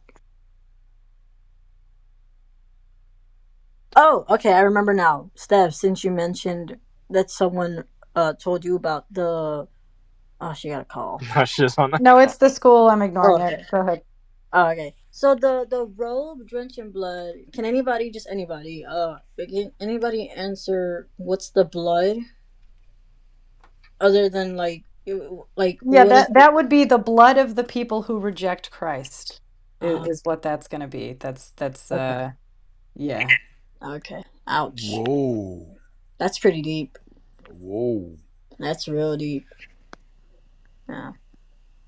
Can you repeat that? What was the blood? The blood of the people who reject Jesus will be on his garment. Oh my God, that's so scary. Yep. Thank you. It's a little terrifying. Yeah, it is. Reject me and I shall slay you. I mean, in the end times, which could be today, I don't know. Oh man. Yeah. That's gonna be a lot of blood. Yeah, that's why it says it's dripping. There's another part that talks about like squishing the unbelievers like ripe grapes. Huh? Yeah, I Wait, read this book. I can't deal with this. I need a psychiatrist. But wait, Joanna, I thought you read it already, Joanna. I never saw that. The blood is of the non-believers. You didn't read that? Yeah, I better look this up because this could be an anxiety fit I'm having. Yeah, Hold yeah, on. probably. Revelation on Christ's robe. Oh, Isn't no, there a it's not. girl? All right, Revelation 19:13. Hold on, let's go here. Oh my Let's gosh, she's go to reading it. Revelation. James, hide me. All right, here we go. Hide you. Scary stuff. That's what the Uh, unbelievers are going to say. They're going to say, hide us, rocks, hide us from the wrath of the Lamb. No. This No. shouldn't Well, be what? scary to a Christian. oh, here we go. Yeah, This has wait. both. This is what everybody says. This No, shouldn't be Greg, scary to a an unbeliever's Christian. not going to ask to hide from something they don't believe in. You're gonna believe when he's here with his robes dripping in blood. All right, here's Oh, what all it right, says, right? cool. All right.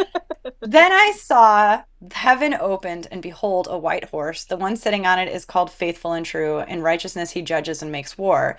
His eyes are like a flame of fire, and on his head are many diadems. diadems, and he has a name written that no one knows but himself. Hold on, miss, He is guys. clothed in a I'm robe talking to dipped you, in not them. blood, and the name by which he is called Talking is to you, the Word listeners. of What am I God. missing? And his armies of heaven arrayed in fine linen, Jesus white and divinity. pure, Am I were right? following him on white horses. From his mouth comes a sharp I bet I'm sword, right. John with 1:1. which to strike down the nations, and he Talking will about rule them with a Revelation, who is rod the of Word of God. iron. Am He I will right? tread the winepress of the fury of the wrath of God Almighty. On his robe and on his thigh he has a name written, King of Kings and Lord of Lords. Miss me with all that. You know what I'm saying? Like that What did I is, walk into? I'm going to be in the corner. I'm already praying that the Lord I don't have to be there for any of this. Mm. Yeah. I think So- we're aware that Revelation is symbolic. Yeah. So wait. Okay, no I'm one- going to err on the side of extreme caution here and assume it's not. That doesn't sound symbolic to me. It's That not. sounds It's So not. wait. Can we treading on just the winepress of his enemies in wrath with his robes dipped in blood. I'm taking So you that think that's man. gonna? 100% literally. Oh, You yeah. think that's gonna physically actually occur in reality? Is that Yes. No. Yes. Yeah, No, it it's will. not. Yeah. No, because the thing is that people are gonna Pardon get my so laughter. like this is end time narrative, right? Like, what's his name? Elon Musk has already predicted that the world is gonna be. People are not gonna start not working. Work is gonna be optional in like 20 years, and people without work, like we have an idea what people do, like COVID. That look at what people do just less than 2 years of not working. The amount of just horrible things that people do with each other is just, and imagine after, with all the technology coming out where work is going to be optional, the type of things that people will do because they've got nothing else to do. Like, people will be callous. Callous is like the very Okay. What? Okay. definition. So wait. So let's just take that. Let's say we have machines to do all the manual labor, and people can now reap the wrath of that, reap the rewards of that. Right? Why jump to them doing things that are heinous? Why not think to them Because we have enjoying the beach, enjoying hiking, enjoying fun times with family members and neighbors, versus doing something callous and heinous? It's kind of human jump to the nature. Is it you? So you say it's human nature just to jump to doing heinous, mean things? we have evidence. I'm No, hang saying, on. look, I'm I'm just saying, asking. Whoa, you guys are being extreme. Yes, because it's not in human nature just to jump to be heinous. Yes, it is. hold on. Wow. Not Wow. everyone. The one who in their heart is evil. Yeah, Hold mute on. me. I You don't better even know- mute me. You might as well boot me because I'm about to flip my lid. Oh. What the heck? Are you about to flip your lid? I guess go flip your lid. I muted everyone because there's like 5 people talking. So calm yourself down. Look at that. Why can't you just go be peaceful at the beach? Oh, you're about to do something heinous. I was going to say look at human history, but look at James. Good Lord. So can we please try to have like one person speak at a time, but look at human history. Idle hands are the devil's playground. This statement is true. Look around. Goodness. Jedediah, were you trying to speak? Exactly. Can I just say something to Yes. what Greg said, because I had a phone call, so I had to leave. Anyway, I agree with Greg. I'm Coptic. I'm American.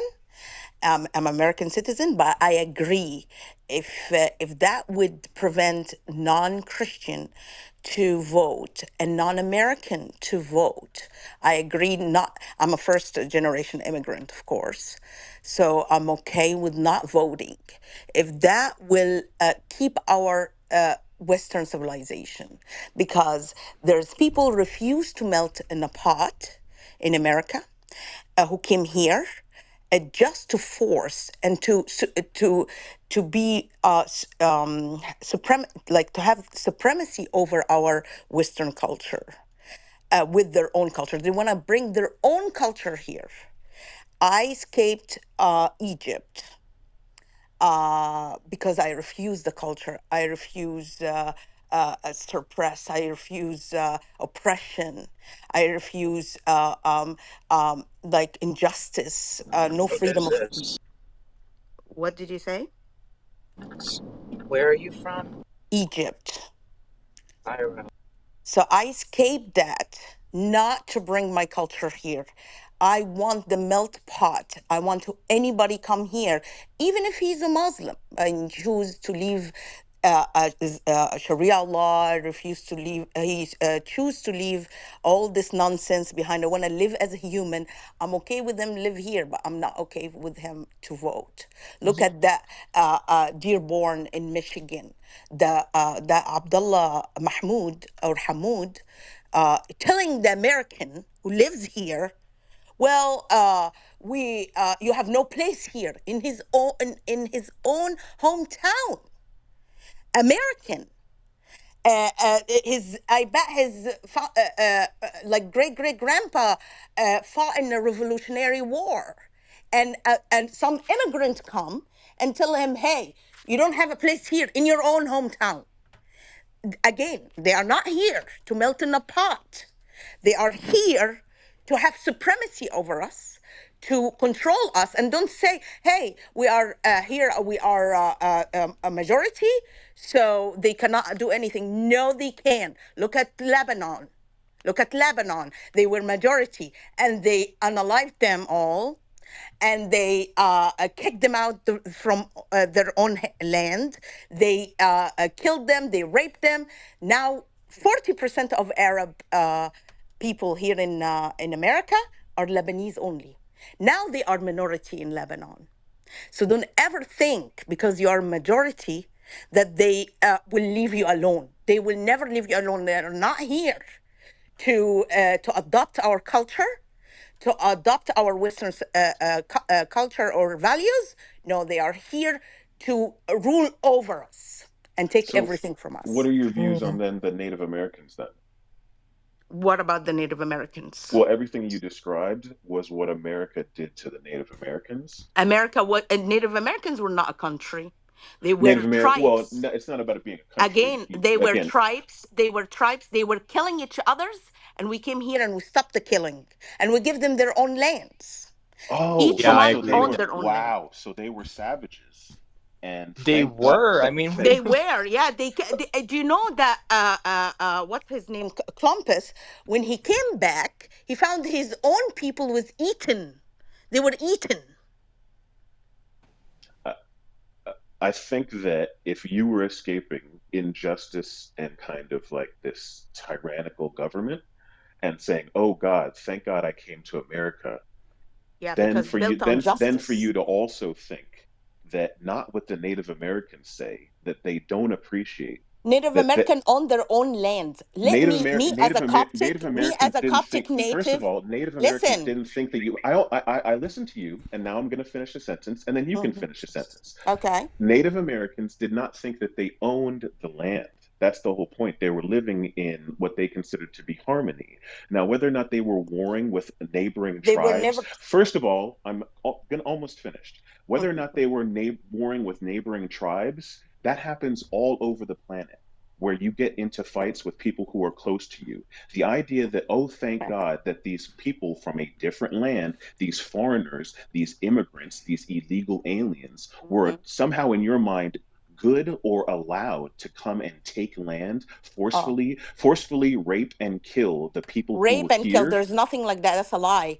Let me ask you this: If you are what's the saying, relationship between the if you are Cherokee saying that you and the read Aztecs? Columbus, ma'am, if you are saying that you read Columbus's diary, and at the same time you're going to say that none of the people who came from the Western Yes. world Uh-huh. into Native Americans, that no Native Listen. Americans were ever, wait, so do you also think that slavery What's was the a good idea? relationship between the What else? Cherokee and What else? Aztecs? Do Hold you on. know the Let's wait. Aztecs? Hang on. Let's reset. This is so. Oh, Greg, just give me all your words. This is so stupid to relitigate hundreds of years ago. At some point, do you want to be history? Or do you want to be like, hey, let's learn from history and break the cycle? 2025 seems to be a good time to break it and be like, look, should the Native Americans done something different? Maybe. Did they? No. Well, look what happened. Great. Do we want that to happen now? We have the benefit of that experience. So let's not let history repeat itself. So someone else can go start an why can't I say words? Why can't I think of words? Anyways, someone can go anthropology. Yes, Anthropology Book Club, and talk about the Canadian natives that were massacred by Catholics that are buried in yards that no one has ever been able to find.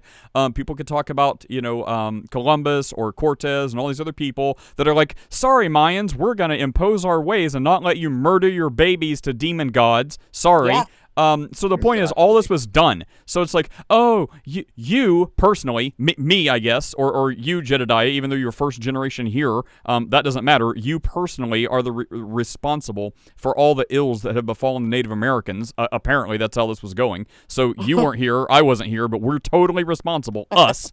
Anyways, we can say, well, look, it sucks what happened to them, so they should have maybe done something different. So now, are we going to let the same thing happen to us?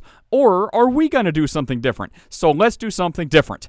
But Yeah, Nate, I want to say something. The Aztecs, in like all these pyramids you see in the south, in Mexico and stuff, they were throwing their babies from there. They were killing people, human sacrifice, with hundreds of thousands. That's history, you guys. And that's how the land of Canaanites were being taken from them, because they were doing the same thing. That's what God do to any nation who killed their own babies and do human sacrifice. Go do your research and see for your own self, for yourself, what the Aztecs used to do, what the Inca used to do, what the how they used to live with each other. They used to kill each other's. Cherokee with Aztecs, they attacked each others, they enslaved each others, they ate each others. Some of them, some tribes would eat human. So don't say like, oh, they were living in harmony, they were peaceful. No, they were not. They were yeah. not peaceful. It's skewed moralist. That's what that person was. Because I mean, anyone would have done the same thing. It just so happened that didn't. But at the same time, to conclude that somehow they were good, to kind of shadow it and somehow, hey, they were. I mean, yeah, they were living in harmony in their own way. But at the end of the day, like, we're not tribes murdering each other. Exactly.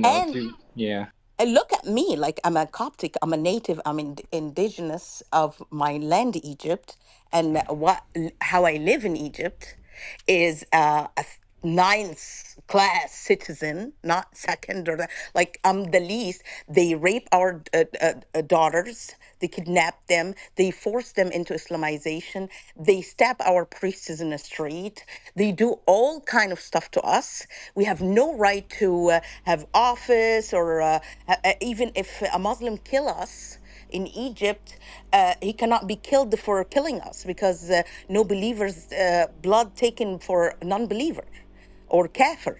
So you cannot talk to me about America giving all freedom to the Native Americans, owning their own lands, building their own casinos, not paying tax to to the American government.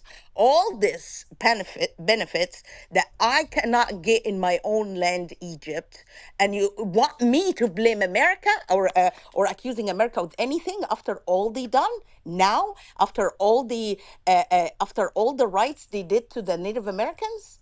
No, I cannot do that. Yeah. Before that, you blame Egypt first. Let's talk about Egypt. Let's talk about what they do to the Copts. Before you talk about America, who giving all the rights to Native Americans. Why are you talking about this now? After it's all done, they taking all the rights. They are happy. They are happy. We talk about us who are not happy, who are being oppressed, being raped every day. When I was in Egypt, I couldn't walk in the street. I couldn't go to my college without my daddy take me to college, because they will kidnap me and rape me and take my chastity, and nobody will marry me and will destroy all my life. I lived all my life is in fear in Egypt. And you come and talk about America? What is this? What is Yeah. this? No, and I just want to say to like Divine as well, like, you're not better than it's one thing to make yourself feel good that somehow you're a moralist, that somehow you're in the side of what's good in history. You would have done the same thing. You would have murdered those indigenous people for you to somehow cover yourself and say that, hey, this is bad, to make yourself look better than everybody else.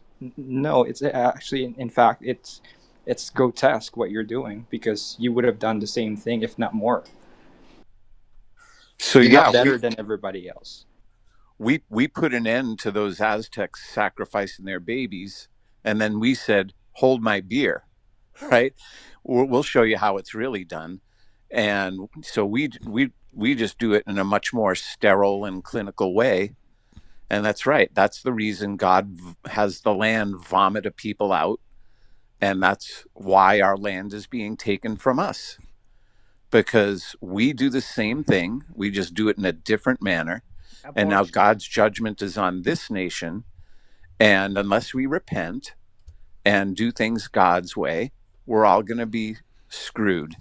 But don't forget, the atheists who lives among us are the ones who doing this, not the Christians. So the same way, the atheists have no problem. Like what they did in Europe, they killed hundreds of millions of people, not just the Jews. They killed Christians, they killed priests, they killed all kind of people. Once they take over, they willing to kill anybody in their way. So they are the same as Muslims. Exactly, there is no difference between atheists and Muslim. But the good Christian people are the one who keeping life, are the one protecting the people who cannot speak or the voiceless, and that's how we should keep it. That's why I agree with you, Greg, when you tell me you don't have right to vote because you're first immigrant. Say yes, I agree. I don't have a right to vote. I want only American. I want only the people who founding this country with their values to vote for this country, not me, my children. I'm raising them to have the American values, to, of course, my husband is American, but I mean, like, not Egyptian at all. He, like, his roots are German, but I mean, it's not that, because I love this country. I want it to keep it the way our founding father wanted it. And this is the way that we are not the country of immigrants. We're a country of settlements. And that's how I like it that way. I want it to stay that way. You're more American than most of the people that were born here. I'm more American than my husband, just for you to know. Bring your friends. Tell your friends. Bring them over. Well, Greg, you're completely right. Yeah, it's not like we're saying America's so great. No, like we're really good at killing people. We're really good at baby sacrifice. So yeah, you say if we can't repent, I have a feeling the Christians are too outnumbered and too complacent, and the people on the other side are way too numerous and rabid. So no, I think we're probably, it's like the reason why, it's like, why can't Republicans who are currently in control on paper of the country, why can't they get their act together? Maybe it's like spiritual inability. It's like maybe these people are trying to be like, oh, I'm going to do this. I've submitted all the paperwork for these bills and these laws to make things right. Oh, they got lost behind a desk. Maybe God's supernaturally just like forcing the current group in power to not be able to govern or lead because we're just under spiritual judgment. Maybe that's the answer, because it's like, how can these people be so inept and so complacent and do absolutely nothing? Maybe that's it. Maybe it's like we're under spiritual judgment and we are just, Lord Jesus, come quickly. People are tribal, Nate. Like, it doesn't mean that you're a Republican, you're a good person. It's just like, it's both. Everyone's terrible. But it's just for you to, say that, hey, I have the right side, like Divine was saying, that somehow him using history and try to condemn that, hey, what you did to the indigenous people, this is like, of course, but that's not really what's happening. It's like you're trying to esteem yourself better, like somehow that you're no one's good. This is why the gospel is important. It's to remind everybody that you're gonna screw it up, and that's why you have to be reminded of that like we're all the problem. That's the important thing that we need to constantly remind ourselves. Greg, Roy, can I use this podcast, or has it been spicier than this when I was away? Hey, we tried to give it back to you, but you weren't responding, so we can use this? The floor is yours, Nate. No. What happened in my absence? Did people yell and scream and all kinds of bad stuff? Or nothing you want to know about? Anyway, so how about what was I going to say? Oh, Elon Musk. Someone brought this thing up about Elon Musk predicts in 20 years work will be optional. Yeah, read between the lines. We who control the system, it'll be our option whether you work or not, whether you eat or not, where you live. You're going to live in a 15-minute city if we let you. You're going to live in a 10 by 10 box, and you're going to eat bugs. I mean, don't get too excited about this work will be optional language. Well, yeah, it's like the thing that the infographic that's like there's two kinds of slavery and like with chains and forced labor and stuff like that, and then the slavery that comes with like universal basic income. So it's exactly like Greg says. It's like either slavery by work or by lack of work. So if you're doling out just enough money, whatever, but yeah, then that's what you get. So it's like either way, you're enslaved. And work is optional right now, by the way. It's work is optional, which means you have the opportunity to work and get better and start a business and create generational wealth, sort of. But I don't know about this inheritance tax we have now and all that. But when they say work will be optional, the question is, whose option is it going to be? Let's see. Now they are discussing conspiracy ideas. Greg, let's see. What's the most conspiratorial you think you've said? It can't be a 15-minute city because we have those. Like people are building them. Look at the wall is it Saudi Arabia? So I mean, we have 15-minute cities. So that's I mean, open your eyes, look at a map. There you go. So what was the other conspiratorial thing you said? Or maybe it was me saying that there's two types of slavery. What's the conspiracy, Greg? A conspiracy is the ones who yeah. control the system, the ones who control the AI, the ones who control the matrix. They're the ones who are going to have all the options. Not us. The reptilians. We're not going to have the There's options. A conspiracy for you. We're not going to have the options, right? It's going to be the billionaire class. They'll have the options. They'll decide whether we live or die. Whether we eat or not. What you guys are hearing banging and construction noise, I apologize. Magnanimously, it's quite loud what's happening here. This is not a good thing. Right? This not good at all. And let me just take a quick moment to say real fast, if everyone would like to take a moment to go to askachristianpodcast.com, you can always find us there because people's opinions, I guess, have offended someone and they've threatened to report this room for racism. So just saying, in case we are here today, gone tomorrow. It's already happened once. People didn't like a comment someone said, and everyone got their minions to mass report, and we were taken away. So Clubhouse is a good platform. It's an awful platform. It's a current working platform. But if you're watching this and can't find us tomorrow, it's probably because someone reported people's individual thoughts, because everyone wants diversity except diversity of thought, which is the most diversity. All that to say, we are also on bitshoot.com/questions about Christianity, and we even have a backup Gab group because no one's going to censor us there. So there you go. There's your PSA. If we are gone tomorrow, go to askachristianpodcast.com. You will always be able to find us somewhere if people's feels get hurt. Go on. Who was going to say something? Yeah, Nate. Was it Divine? Was that him? Yeah. It probably was him. But let's see, who else was going to... Sean, do you have anything to say on this? Or Roy? Or Steph's conveniently on the phone? Connie, what's up, Connie? What do you think of all this? Anything or something new? No, you didn't get kicked because of your different thoughts. You got kicked because you're talking about stuff hundreds of years ago, and I just don't have time for that. I mean, obviously, you're free to type it. Everyone can read it, but I just don't want to have that conversation because it's irrelevant. Let's see. Jasper, go ahead. I was going to say, you're too good to be on stage, Divine. Way too good. I just want to say, as a Christian, you cannot live without work. Like, I think I will die the day I do not work.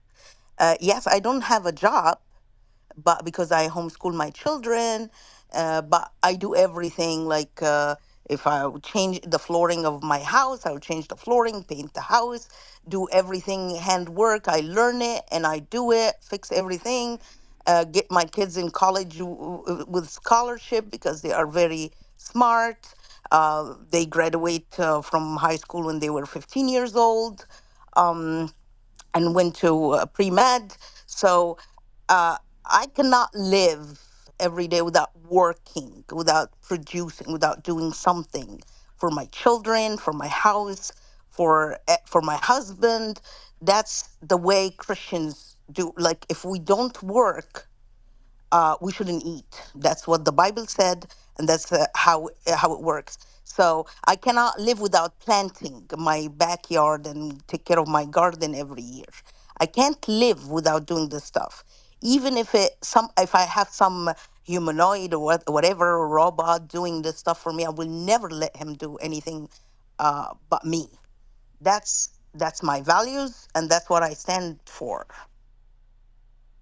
Yeah. It's just people. It's just when people get bored, it's just like, again, somebody was arguing that somehow like it's gonna be good. It is good, but people in their like, again, look at COVID.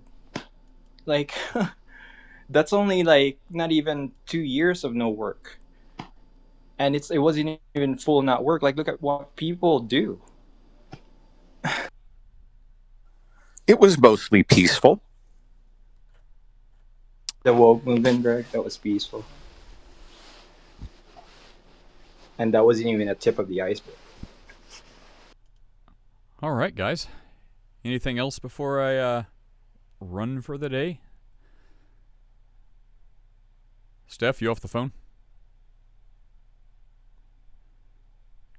Roy? Roy's checked out. All right, well. Oh, Greg? Oh, no, I was just going to ask you what's on your mind. Nothing. I'm done. I'm distracted. I've got stuff going on in my garage. There's like some construction, hammering, and banging of nails and hammers and stuff. So, yeah, I'm pretty much tapped out for the day. I'm over 2 hours and don't feel like I've really said anything except the beginning. So, yeah, I guess I'm done. Everyone have a good Friday and a good weekend. Next week I'll be gone for a few days. I think I'll be here Monday. I may be here Tuesday. We'll see. All right, catch you next time.